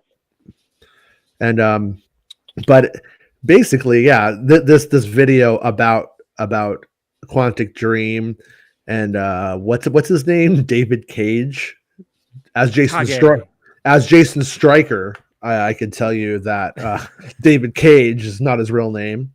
So yeah, but the information. Call me Knife. All right. Yeah. It's from Back to the Beach. Okay, here we go. Yeah, we'll sift this one because it's interesting. One of the more interesting parts about Star Wars Eclipse is that the title has essentially been concepted since 2013, with the project being called Pro. It just locked up, but yeah, but basically, yes, yeah, but no, but I mean, but that right there, it goes to. There's a couple of things that we learned, like basically, like a lot of what we've seen is kind of a facade for another project. So they had pitched a project to Sony, a science fiction story beyond. Generally, this sort of thing is done like right before or right after development, depending on how you want to keep your team together. So what happens is when games are budgeted, there's this like ramp up to production, and then about 6 months before a game is done, they pare away, and you lose a lot of team members because it's contract work. A lot of times, like design, modelers, all that stuff. So at that point, there's always someone in the upper levels, probably Cage, right? At this point, who's putting together the next project to pitch to your publisher to get funding so they can start development on that, or at least give you a date. Hey, in 3 months, can you come back for this? And then everyone goes, yeah, whatever. So that's what he was trying to do with Sony, is pitch a science fiction follow-up game. But the important part to add in there is that Sony kind of said no to the pitch when they went a different direction because they needed to build a whole new game engine to be able to do it. Sony didn't want to front the cost for the game engine and take it that way. So Quantic, their current game engine is a narrative, like Telltale. If you ever play like the Back to the Future, like point and click, it's a point and click adventure kind of Scum style engine. They wanted to go open world. Oh, right, which is the same transition that Ragtag wanted to make because Frostbite was not cutting it, which is why ultimately Ragtag was canceled, because they're like, we're not building a new engine. Yeah, that's a $100 million, $200 million investment. Yeah. So they basically we'll watch that whole video. I'm just going to suggest everybody watch the video. But yeah, so we end up having this game that he wants to do, and when they make that trailer, that trailer has animals in it and elements from the other game in that trailer. So it's like that trailer's like a bunch of leftover stuff made by a third party company who's hired to make the trailer in conjunction with Lucasfilm. It's not even a Quantic Dream trailer necessarily. So anybody who's in love with the idea of Quantic Dream, that trailer doesn't have that much to do with them. Yeah, that's what gets me. So like I was I hadn't really seen like there's a group of companies now you can hire when you want to make a set of tools or a demo or something. So like the game Psychonauts 2, when they were first developing that, they had a third-party company that was experts in Unreal. Right. And that company made all their tool sets in Unreal based off the needs of what Double Fine needed, which was great because they were able to get that done in like 6 months, like because they're super experts, as opposed to say you got to bring your studio into Unreal and then you got to ramp up and hire people and get everyone talking. There are these specialized houses that do that now, and I assume that's sort of what you saw there. You saw a company that took whatever assets that already existed, put them together in their engine and arranged, and here's like, the goal we're shooting for, right? Right at the end of the day. So they go and they make this like trailer that has nothing to do with anything, and then there's kind of conflicting things about it, but the big takeaway from that video is it sounds like they're potentially looking to sell Quantic Dream off. They're kind of in a bad place. Everything has been kind of tarnished and fucked with, and so if we're wondering why Lucasfilm is staying the course with them, it might be because the company is actually going to be sold off, which case we would, buy it. That's the confusing part. What are they buying? Normally what you would buy is a team and their tool sets and their IP. So Quantic Dream has no IP that anyone, it's like Star Wars, Lucasfilm has IP, Star Wars. So that isn't it. The engine is something that they want to build from scratch. So like, unless they want to build this engine that Lucasfilm would help fund, and then that would give them something to buy, right? That might be a thing, possibly. And then the third is the team, which it's sketchy on how much of that team they actually have. They certainly wouldn't want to keep the dude at top, who's the whole reason why people are boycotting this to begin with. So like, I look at it like, what's in it for Lucasfilm that they couldn't just build a team in LA or in Marin County on their own? Why do they need to go all the way to France, right? Yeah. to France to do that when they because you believe that a guy who calls himself David Cage is the only person who could write the story needed. and I can tell you guys, I didn't play the games, but I watched the videos on YouTube of the games. And they are stupid. They are heavy-handed. They're not very smart. Can you send me some links? Because I'm curious to what you saw. Yeah. It's oh god. Yeah. I will. And when you see it, you'll be like, oh, okay. It's no Last of Us. It pretends to be like it very much masquerades as deep intellectual properties, and it's not. It's just not. It's just very. Not that far off from a Metal Gear 2 though, or you know what I mean? Like everyone but Kojima has, at least Kojima knows how to build a world. You know what I mean? With like over the top comic booky characters, and this sort of like plays like sci-fi Hallmark Channel melodrama, like it's trying to comment on like peaceful revolution and stuff, and the way that it does it, it's very deaf.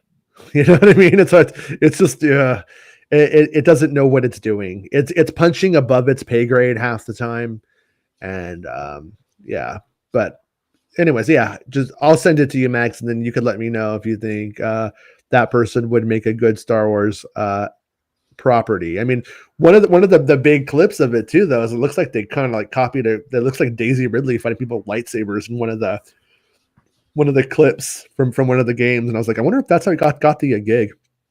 I wonder if that's why they're like, this guy really wants to make a Star Wars. I wonder if I'm having problems with AT&T because I texted my mom. She hasn't responded, and I asked my roommate to send me a test text, and nothing. So maybe your phone is jacked up. I've been. I was like, and that has to do with. I'm confused. Did we change subjects? Yes. I'm easily confused, Max. No, you said he was. I thought the cruiser was an actual ship. So Hawk says, "Hey Jason, in the timeline, let's say Boba escapes after the Crate Dragon fight.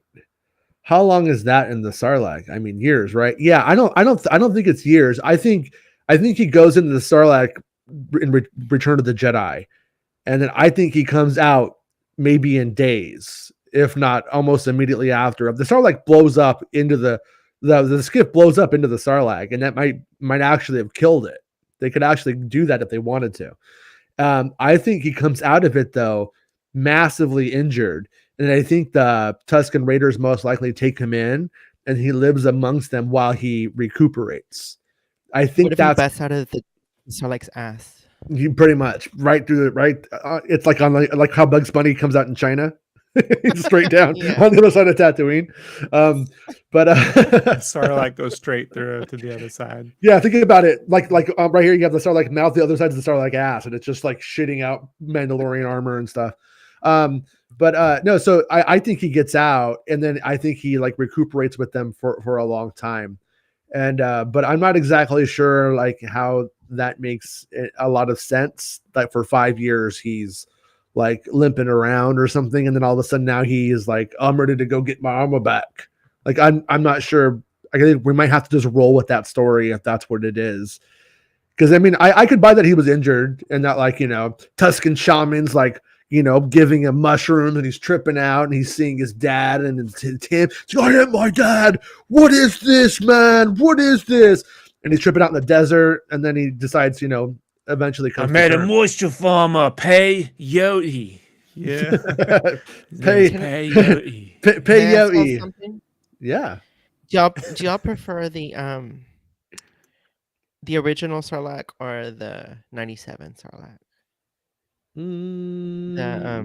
I prefer the human teeth Sarlacc. The little shark, of course. The human teeth. Yeah, I think it's less like laughable with the beak thing coming out of it. So I'm kind of a fan of the beak thing, but I also don't. Yeah, I kind of like it better with the beak. The little shop of horror. Yeah. I think it gives it more. It's already a weird concept. I think it gives it like a little bit more because like the thing about it though is I think the correct answer would have been to have made the CGI the tentacles, and to have the people going in have been more interesting in getting taken out by the tentacles and put into the mouth. I that's what I would have done. I wouldn't have redesigned the Sarlacc as much as I would have redesigned the shots of people falling, because the people falling in, that's like not expensive. See, I agree with you. Only when they go in, forget the beak. When the tentacles drag you in, then I would just shoot a geyser of fucking blood out, right? Whoa, shit! Is that like did Tremors do that? Am I remembering? Johnny Depp got sucked into a waterbed. Nightmare Before Christmas. Nightmare on Elm Street. That's how you lose. That's how you lose them, Rob. You got to be careful and write it down before you say that answer. Write it down. What did one of the viewers say that his wife gave him a Sarlacc with Sarlacc teethy before bed? Yeah. So wait. Okay. Wait. There's an interesting conversation I think going on over here. So I was thinking he didn't know he had it. Oh, but this is about Cobb Vanth having the armor. Maybe he found out during the Krayt Dragon fight. So it almost seems to imply in the narrative that Cobb Vanth is a tough guy, but he also has the armor, and so like he can't go after it because like he won't be able to like get it. I guess that's what it's saying, and I would even throw out there that Aftermath having given Cobb Vanth, I like Cobb Vanth, so I'm happy with it. But Aftermath, the book, having given Cobb Vanth the armor, I think was a huge mistake and for canon stuff. I think it just made like a really big hiccup in the story to like streamlining this and getting right to the meat of it, So yeah. Hawk says, I assume Cobb is already established before Boba can escape the Sarlacc. As soon as he does, he disguises as a Tusken and plots how to get it. So I'm thinking your thinking is correct, but I'm thinking that he is living with the Tuskens. I think that makes the most sense, because I don't think you could live down there for years. I think you would die. You know what I mean? All you can do is what? Could he just eat the rotting That's what I'm flesh? saying. That's how he Sarlacc? got big. He was just living off, Sarlacc bits in there. It's just like it's like James and the Giant Peach. They're just eating the peach when you're down there, right? Like Boba's just scraping some of that Sarlacc away. Gross. The only way I see my theory working is that Boba got amnesia when he it's a giant vaginal peach with teeth. That's the Sarlacc, but it tastes like peach. Like the desert fruit. Oh God. Yeah. What? Dale's all he escaped within months. Maybe yak vase neutralized the acid with mucus. What? I don't know, but this is the story group Lucasfilm deserves.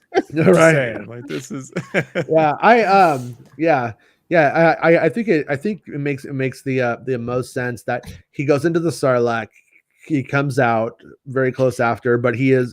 I don't know if they'll go amnesia or if they'll just go severely injured. Why would the Tuskens save him? And I think they might be able to just answer that by saying that in the past, like Mando, like if you notice, like it's almost like what's the cliche game respect game. Like maybe Boba has helped them in the past and they know he's a badass. And when he is injured, they're like, we're going to save this guy because then this guy will be indebted to us and he's powerful. So the Tuskens may do it for themselves, kind of like in that kind of move.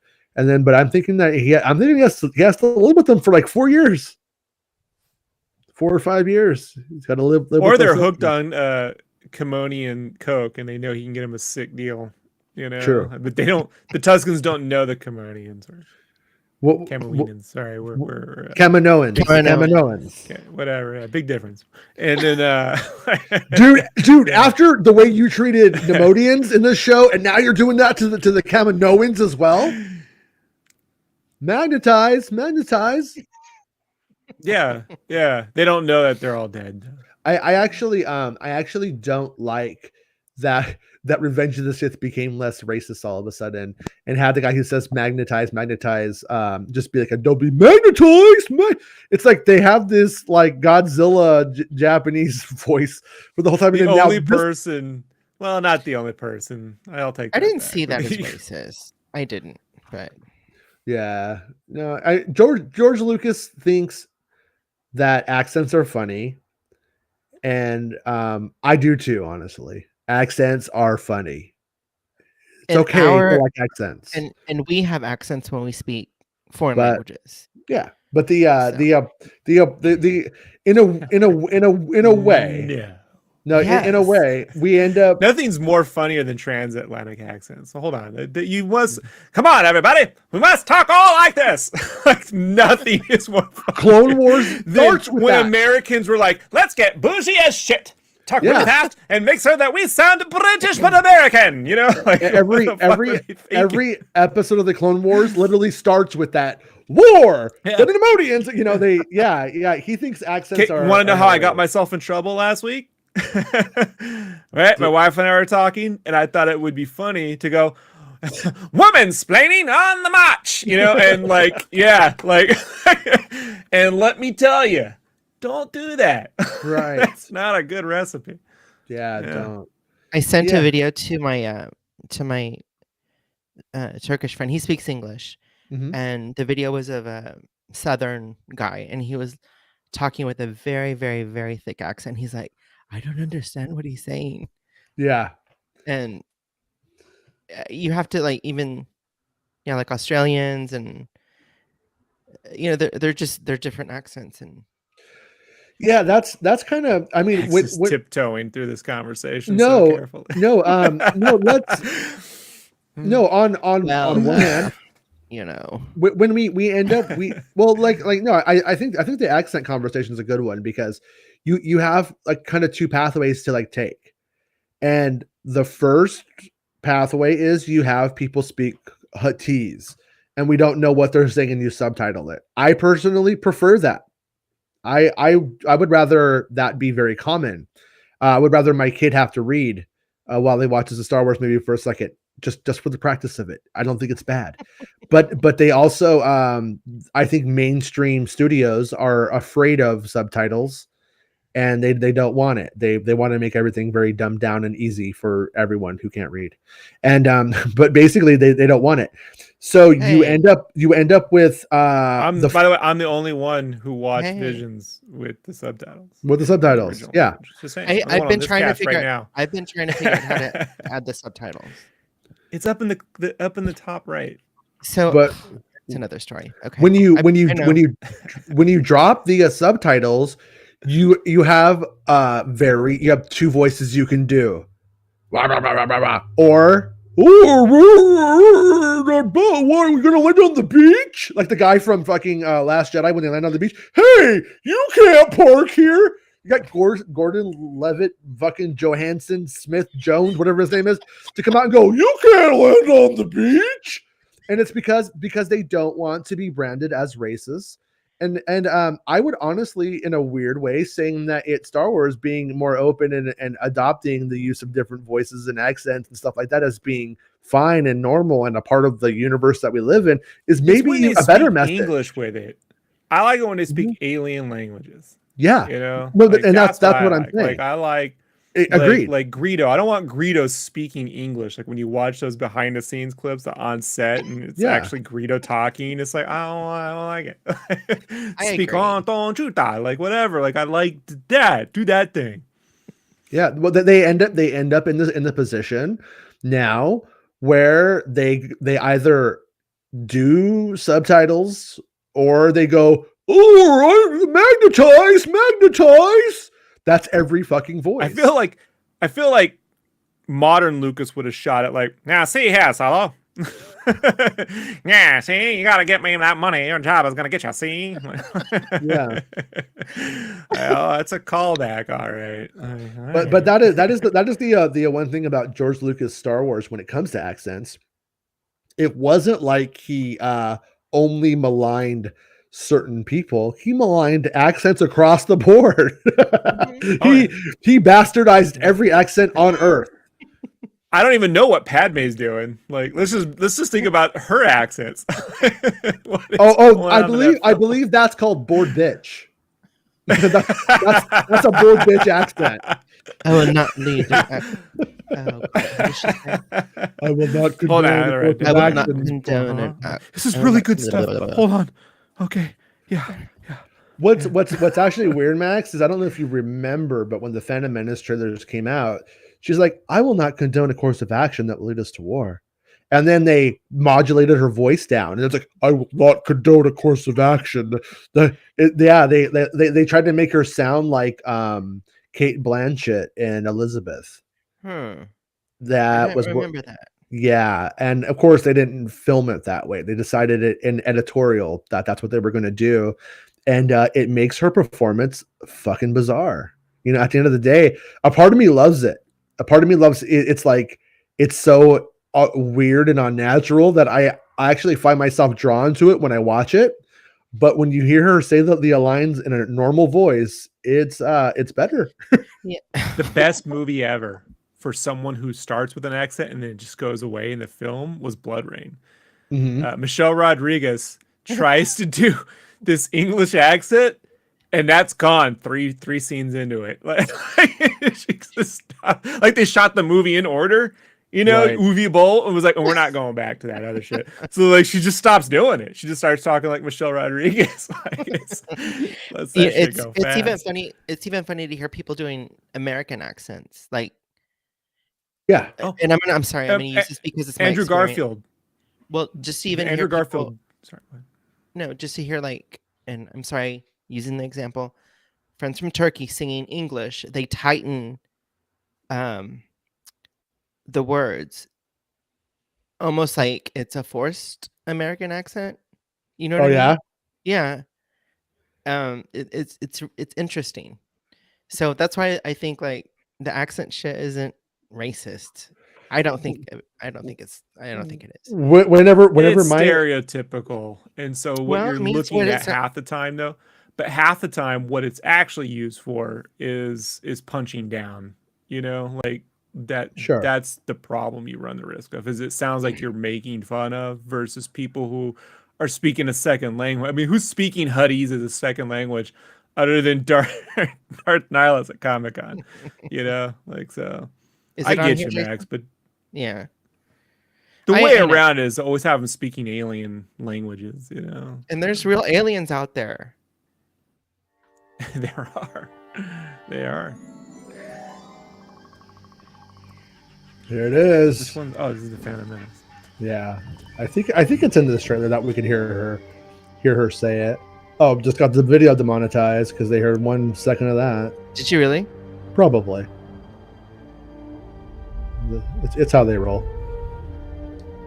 Even though it's a trailer, but it's all CGI, all of it. Is this where she died? It's been a while since I watched this. Wow.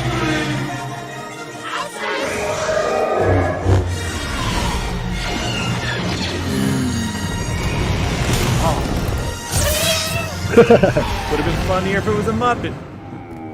You refer to the prophecy of the one who will bring balance to the Force. Backpack. I believe it's this boy. I love the backpack. You can see things before they happen. Can't help you. I had it, man. It's a Django Sport backpack. It was meant to help you. I ever see you again? What does your heart tell you? Are you sure about this? Trusting our fate to a where we had be now? Anakin Skywalker, meet Obi-Wan Kenobi. Oh, you know where we could hear it? I sense much fear in you. The boy is the tone pump. That puppet. Best puppet ever. Right? Fear is the path to the dark side. Fucking that trilogy. We need a Qui-Gon trilogy, don't we? Look how don't stoned he is. Look how stoned he is, though. The dark side. Fear leads to anger. Anger. I'm smoking a new strain called Dark Side. Met this guy named Pei Yodi. Halloween. Back when Lucasfilm could really cut a trailer, I gotta say.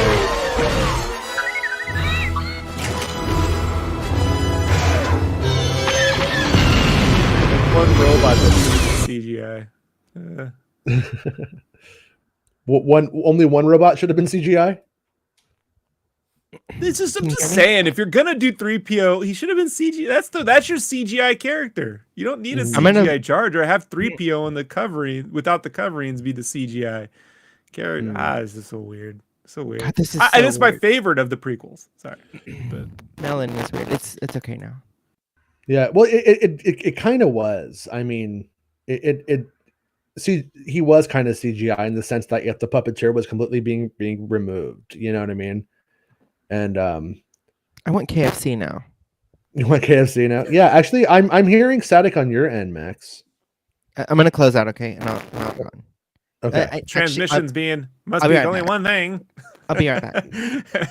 That's definitely what it is. Shelves. What? All right, so right here we will hear Padme's original voice without the processing. Right here it goes. Let's hear it. There are things I cannot do. I cannot watch while people suffer. I cannot sit when something must be done. I cannot judge those who are different. There are things I cannot do. Run, hide, ignore. There are things I cannot do, but there are certainly things I will do. Oh yeah, baby. It's ready to party. You should have just gone Keira Knightley if they wanted the accent, you know? Well, no, they well, number one, nobody knew who Keira Knightley was until that. But that's the whole, isn't what Lucas does? Who the fuck knew who Mark Hamill was or Carrie Fisher? Like, or Harrison Ford. That I don't agree with that because that's the George Lucas thing. You put in the people no one knows. So like, well, that's what he was doing. Nobody knew who Natalie Portman was. The professional when he cast her. We knew. No, Terrence Stamp knew. No, we knew who Natalie Portman was from The Professional, but because she was cast in Star Wars, The Professional got the biggest bump ever once she was cast in Star Wars in '97. We knew who Liam Neeson was. People had seen Trainspotting, and you know they knew. I don't know, man. I don't think most people saw Trainspotting. That movie didn't make. Hollywood Video had it right there. We saw it. It had it once it had the video. It was in '98. That's when they had it. Sam Jackson. But Anakin was the only one we didn't know, and even I kind of knew him because I well, saw Jingle All the Way. If your argument is that original Star Wars, if you want to take it down to a formula, Sam Jackson, Liam Neeson, Peter Cushing, Alec Guinness. It's the young people. So you cast I'm just saying if you want a British accent and you got a girl that looks just freaking like her, and she's on set. Well, they didn't hear about her. They became well aware of this. They said we could get Keira Knightley to do the role. If you won't fucking, I blame the casting director for not figuring this out. Like she should have been like George. Because it reminds me of when remember when Halle Berry tried to do the South African accent in X-Men 1, and that goes away by the second movie. They just don't. I mean, Black Widow is the biggest egregious example of that. But some people can pull it off though. Like. Sure. Was it James Marsters, Spike from Buffy? Like, but her accent sounds good in the tone poem. It's when they pitch it down that it becomes a problem. And if it was Keira Knightley, it would have still been pitched down and dumb. He still would have come to that. I want her to. He should have cast somebody with Cate Blanchett's octave range of a voice. At the end of the day, if that's what he wanted, that should have been a parameter of the role. You can't. We couldn't find a lot of British people. Like we were. and then where can you go? Where do they have these? We didn't have Downton Abbey in 1997, Jason. Yeah, it becomes it becomes like, for instance, like one of my favorite YouTube video series ever was back when Poppy and Titanic Sinclair worked together. He would and she tries to make videos that are weird without Titanic, and they're not good. They're just not weird. They don't have it. McCollum wanted to cast Saunders in French. But what he does, what Titanic Sinclair does in his videos is he takes the girl, and this isn't Poppy, and what he does is he doesn't use any of the audio filmed. Everything is ADR, but he moves it so that it sounds like it's a dub. He doesn't have it line up perfectly, right? But the truth is whenever you do ADR, it never lines up perfectly. It's never perfect. And so what you end up having is you have ADR done to what they shot on set, and then you modulate it down, and now it's twice removed from being natural, and it's definitely weird. Like I said, there's a part of me that like I find it like when I'm drawn to it because it's so weird. Just like I'm the same with the Poppy videos. I love it. It's bizarre. But at the same time, when you're trying to get a performance from Natalie Portman in clown makeup and a light up dress, maybe that was the craziest. I think that may have been the craziest decision of the Phantom Menace. What, her outfit? Her voice modulation. Oh. Because it actually, in my opinion, it masks and obscures the performance, and it was designed. Look, the whole idea that he tried to create a character where we don't know it's her when it's clearly her the whole time is also ridiculous. Like it's a part of the movie that goes over most people's heads. It confused most people. It confused most people. They didn't understand. They couldn't tell when they were looking at Padme or a handmaiden. They just had no idea. Yeah, I was watching a video. I'm sure it wasn't like fake, but yeah, someone said that looks like Keira Knightley, and she wasn't popular then, but they caught on to it. Vorn to go, actually. Mm-hmm. Yeah, no. It was. I think. You didn't get what I said. What did you say? Vorn to go. I don't get it. It's a pot. Oh wait, is it our friend? It's our friend right here. Yes. It's what that guy's selling in the Boba trailer. Born to go. Yeah. Anyway, yeah, I saw that and she was like, "Wait a minute, that looks like Keira Knightley. That doesn't look like Natalie Portman." And then she comes out and says that. Yeah. It's her decoy or whatever. It's my decoy. Yeah, no, it's her stunt double. Yeah, it was. One of the things about George Lucas's direction that I've always felt like was when he got to the prequels, he knew he wasn't directing for a one-time view. he knew he was directing for multiple viewings, that people were going to watch the shit like it was religious. But that's what makes that choice the weirder part, is the background stuff. All that shit is about people are going to rewatch this over and over again. So it's okay if you watch it the first time and you get lost, it doesn't matter. You're going to watch it 15 times, and then that background stuff will be appreciated later on. Mm-hmm. But the Padme reveal was a one and done, that you had kind of the first time seeing it, and then after that, but that was why he made the voice modulation in that movie that way. Fix it. Well, no, was that it's Queen Amidala has that voice, and Padme has this voice, and she uses the natural voice for Anakin. It was like supposed to be like this whole like psychological thing that we were supposed to stick in. In the end, the experiment, it didn't work. It's a very like Andy Warhol or oh god, who's the one that did the Deep Space Nine or Plan 9 from Outer yes. Space? What's his name? Ed Wood? Yeah. Ed Wood, yeah. Johnny Depp. Like, yeah. One take and let's go. Yeah. That Tim Burton movie really made Ed Wood into a weird asshole, gotta say. I actually watched a documentary about I purchased it on iTunes. It's very interesting. Yeah. Yeah, he's an interesting guy. The movie made him into a weirdo? A clown almost. Yeah, he's not a serious person. You know what I mean? I mean, you know, I don't know. It's just it's weird. I do like the movie. I just don't really like it as an Ed Wood movie, if that makes sense. You know. Have you seen his movies? Yeah. Some of they're really. Oh yeah, they're fucking awful. Fantastically awful. And then he like he wrote a lot of books. I actually bought some from Amazon, which I didn't read because I don't like to read. Yeah. I read a little bit. No. No, reading is overrated. It's a dead art form, I say. Wow. Print is dead. I used to think the printer was dead because he was working on her printer. Oh. Is the printer dead? Like, I used to confuse me. I was like, is he talking about print is dead? Printer's dead. He's working on the. I don't know. Yeah. I get something's going on here and he doesn't get it. Okay. Yeah. But by the way, yeah, I was like, you know, still on my UFO kick, and I was like reading stuff about Roswell and all this stuff, you know. Mm-hmm. And Tom DeLonge, he has this like whole thing where he says like all these crafts were crashed for us to find and start to like take apart and stuff like that. Mm-hmm. And I'm going to say, Easter Bunny, got it. Yeah, because you know, so that way we would all start. Well, there's this part where with the Roswell crash, like the day after, like the guys go there to like check it out, but they like it's too dark, so they like chill at night and they go out the next day.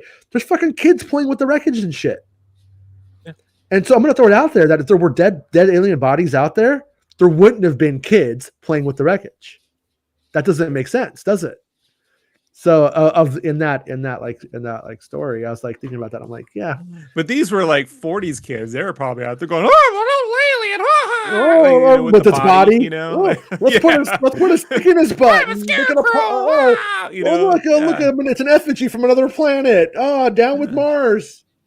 Yeah, this is the generation that invented candy corn. Don't put anything beyond them, bro. Do you like candy corns? Yeah. Do you want to just eat wax? Is wax a fucking candy now? I did. I did as a kid. I pour candle into your mouth and go. And I threw up because I ate the wax. It's wax. Mm-hmm. It was the cereal that we went to the circus, and you know those wax teeth. Do you remember? Oh yeah. Well, I ate it like I don't think I was supposed to eat it. Like I swallowed it, and then I just threw up. No. Well, they made for a time they were making these wax teeth, and it had like a juice in there. Like you'd put it in there, and then it would like exude like a flavored juice, and it was very confusing if you were supposed to chomp and eat the wax with the flavor, or drink it. I didn't understand it, and I still don't. It's disgusting though. Next time I'm on the show, I'm gonna get my friend for a birthday gave us all these fake grills, like gold teeth. Mm-hmm. And so that when another friend came back to the dinner table, we all had our teeth in, and it looked awful. So I'm gonna come out on the show with them. Yeah, and whenever Rob says anything that you like disagree with, say, I'm gonna kill you. I'm gonna kill you. With that grill, you'd be like, oh shit, Max is gonna kill him. Max is gonna drive by Rob's house. No, Actually, perpetuating Texan stereotypes. Hey, first the president, now Rob. We all have guns. We all have guns. Well, and no heat, but hopefully it'll be warm this summer or winter. So. That fucking sucked. We were without heat for 3 days. It was 40 degrees in the house. We were in the restroom. You could see your breath. Yeah. Sounds awful. It sucked. I cried. How have the kids been? You know what? You should get a Mando helmet though. It'll keep you warm. You just put the helmet on. They're good. And then we could see through it like Max Vision. It's the Mando. So Jason, I want to thank you so much for posting the fundraiser every day when you really didn't have to. And we got to Dave the cat. It made a lot. I told him you really didn't have to. I was like, you don't have to do this. I don't know. Rob's a piece of shit. We just agree on that. Who helped the most? Rob is just a piece of shit. It's better if I'm the villain, Max. Trust me. The show is much more interesting. Yeah. So thank you, Jason, and then thank you, James for. Because everyone thanks James because James is the real hero. James did it. Not fuck Rob. No. James. All you guys. He wore that suit twice, 2 shows in a row. Well, he was supporting that. That takes bravery.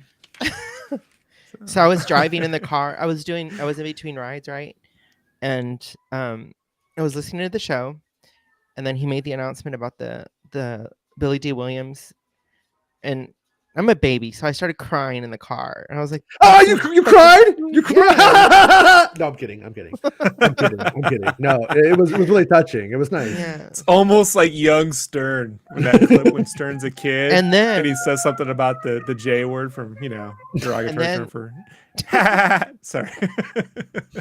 And then the following day, I was almost close to the end of the fundraiser, and my aunt sent some money, and then I got, in addition to something that Rob had already sent before, then I got another message, and I was like, whoa, wait, Rob. It has bots. Wasn't me. Okay. Well, thank you. No, I would never do such a thing. No, never. Yeah, but believe it or not, Rob, he only plays a super villain on YouTube. So it's his character. Yeah. Super. I did have that business card, Super Genius, until it took off on it. But that used to be, I used to have people, Rob Dewey, Super Genius. I used to hand that to people. They'd just be confused. And then now the internet. Yeah. And I got a lot of donations too from the viewers, which thank you, viewers. I sincerely appreciate. I was able next time, Max, we got to set up a GoFundMe. No, I don't. We got to set up a Go. Yeah, but they take. But I'm going to explain to you why. My friend did this, the GoFundMe, and for a pet, and local vets from that area actually started donating the services. Oh, really? Versus. Okay. So it's not just the money. Sometimes because you can target people in your immediate area. Okay. Right? Mm-hmm. Well, hopefully that doesn't happen again. Well, yeah, we got him vaccinated, so we should be good. And by the way, there's been a total of 7 kittens outside that have died. 7. 7 yeah. So that's a little epidemic of that going on. So I was able to relax and enjoy my Christmas with my cats and good with a peace of mind. So thank you. We did it. Appreciate it. Thank you so much. Don't let Uncle Meeps eat any of the wax teeth. Huh? Right. No. Oh, Uncle Meeps, that anti-vaxxer, he fought getting vaccinated the hardest. I told you, I saw it coming. I willed it. I think I actually willed that response into the universe. So what happened with that is that I did get a little bit of a tiff with the veterinarian because I had a question, and she seemed like she was afraid of me because she opened the door and she stood back like far away as if I was going to kick her ass, which I wasn't. I was just needing some medical advice. Anyway, like throw Uncle Meeps at her. Uncle Meeps is like, ah! So Look, Uncle Meat. Let's be honest. There should be more moves in movies where people just throw a cat at someone's face and they have to do like it's never not funny. No. Yeah, they're vicious. No. And then the next day we took him, and they were like, he's so sweet. He's such a sweet cat. Oh, he had a little bit of reservation. It's just because we stuck a cotton swab up his love hole, for the test. Maybe Uncle Meeps sensed that she was at the January 6th insurrection. It's possible. Maybe. There's a lot of people there. We haven't got them all yet. It's possible. Alleged. Good. I'm fairly certain I saw a video of Uncle Meeps breaking a window at the Capitol. So Uncle Meeps putting out a pile of bricks. Yeah, he was putting it out there. He was crawling up the wall outside of the White House. He texted me on Christmas and left me a really sweet message saying, thanks for helping and all that stuff. But then at the end, he said hashtag Let's Go Brandon. And I was like, that son of a bitch. Let's go Brandon. Uncle Meeps. Yeah. No, I'm glad you don't know, Max. Don't. It's better not to know. It's better not to know. Better. I envy you that you don't know. Yeah. We're all smarter for not knowing. Okay. But anyways, yeah. Well, we've hit our 2-hour mark here. And I think we're excited. We got 24. What's the math? Is it less than 12? 20? Well, 36 hours. I'm trying to do the fucking. I'm horrible at this. Yeah, we're about there. So like is it 12? Carry the 10. 34 hours in counting, give or take. It'll be here. Yeah, I'll be available, Jason, if you want. You are always welcome on the show. So it would be rad to you would be one of the first people we talk to about it. That would be a good time. Awesome. Yeah, and we have any last minute bets we want to throw down on big reveals? I think we have a little bit of time to think about that because I think tomorrow, if we do the show tomorrow in the daytime, I want to just wait until the episode, but I think I'm going to be excited, and then I think there's going to be shit coming on. I think they're going to be like releasing a ton of stuff. You know what I mean? That is my guess. Will they explain how Boba Fett got out of the cupboard, an Indian in the cupboard? Will they explain that? No, because it's been retitled now to the Native American in the cupboard, and nobody knows how to find it. I forgot. It's definitely not cool but that was the name of the movie. So it was. Can't blame me. No, I'm not blaming you at all. No. That's like one of those ones where I'm like, oh man, I want everybody to be happy. And I'm like, don't call some, they don't want me, but I'm like, the Indian one is the stupidest one because it's just a dumb fuck who didn't know where he was. And now a whole bunch of different people are called this thing because this one dumb fuck got confused. And that's where I'm like, man, that's one of the ones where I'm like, yeah, I try not to say Indian. Cause unless it's about people from India, cause it's just so the name of the stupid. Movie. Yeah. Oh yeah, no, it is. And I wonder if it will be retitled. Boba Fett's in it. Or if the Boba Fett in the cupboard? That'd be a good Darth Vader's in it. What? Darth Vader's in that one. Okay, Boba Fett and David Prowse in the cupboard? Can we do that? Maybe. Was that David? Had to be David Prowse, right? Had to be. I doubt it. It was Frank Oz directed, if I remember correctly, but David Prowse was so on the shit list. But then again, he did come back for that VHS Star Wars game. Why was he on the shit list anyway? He basically told everybody that Luke was his son at one point before Empire Strikes Back. Early on, Really? He leaked it. Yeah, he was also just a major asshole across the board.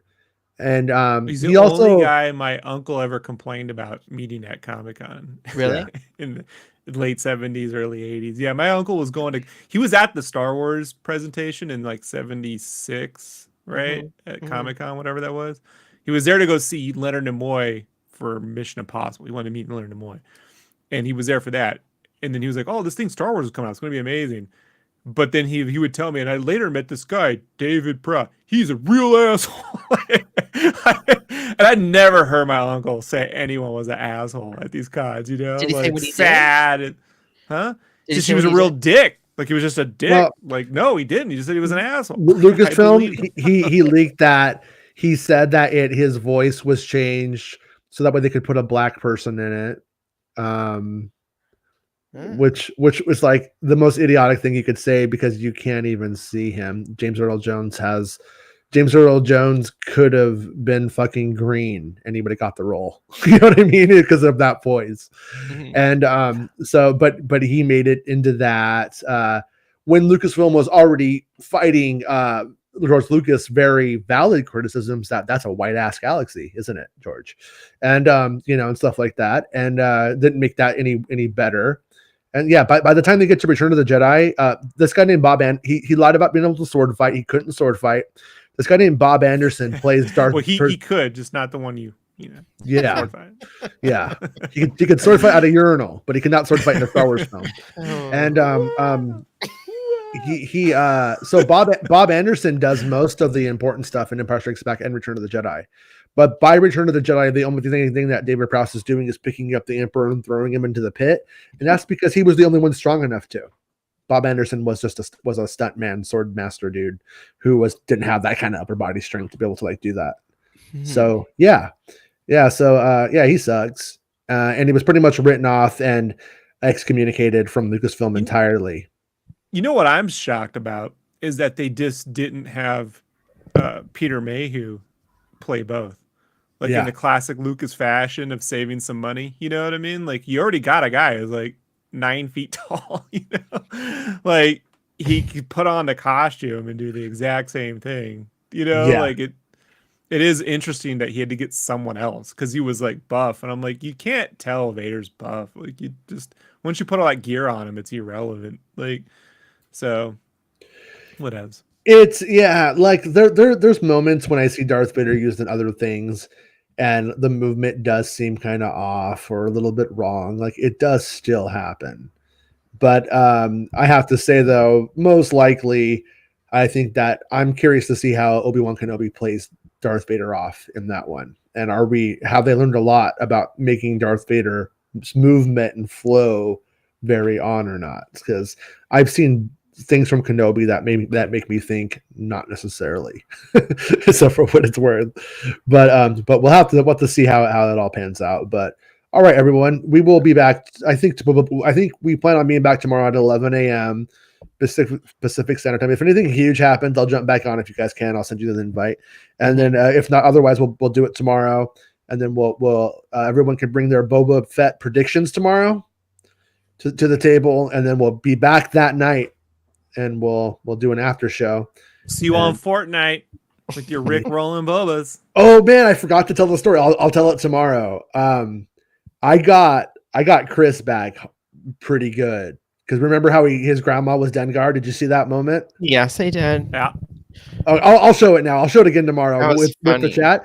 Yeah, he was acting like his like he had the shot of Dengar, and then he started DMing me and he was asking me what I had heard about certain things and asked me if he could see something, and I said, yeah. I said, here you go.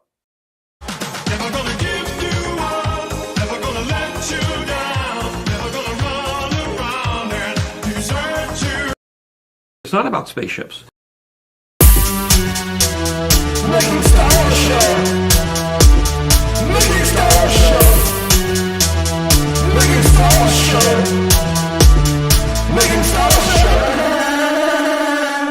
It's not about spaceships. DMCAD. Oh, so he's saying cooperation will make us rich. It sounds like he says corporation.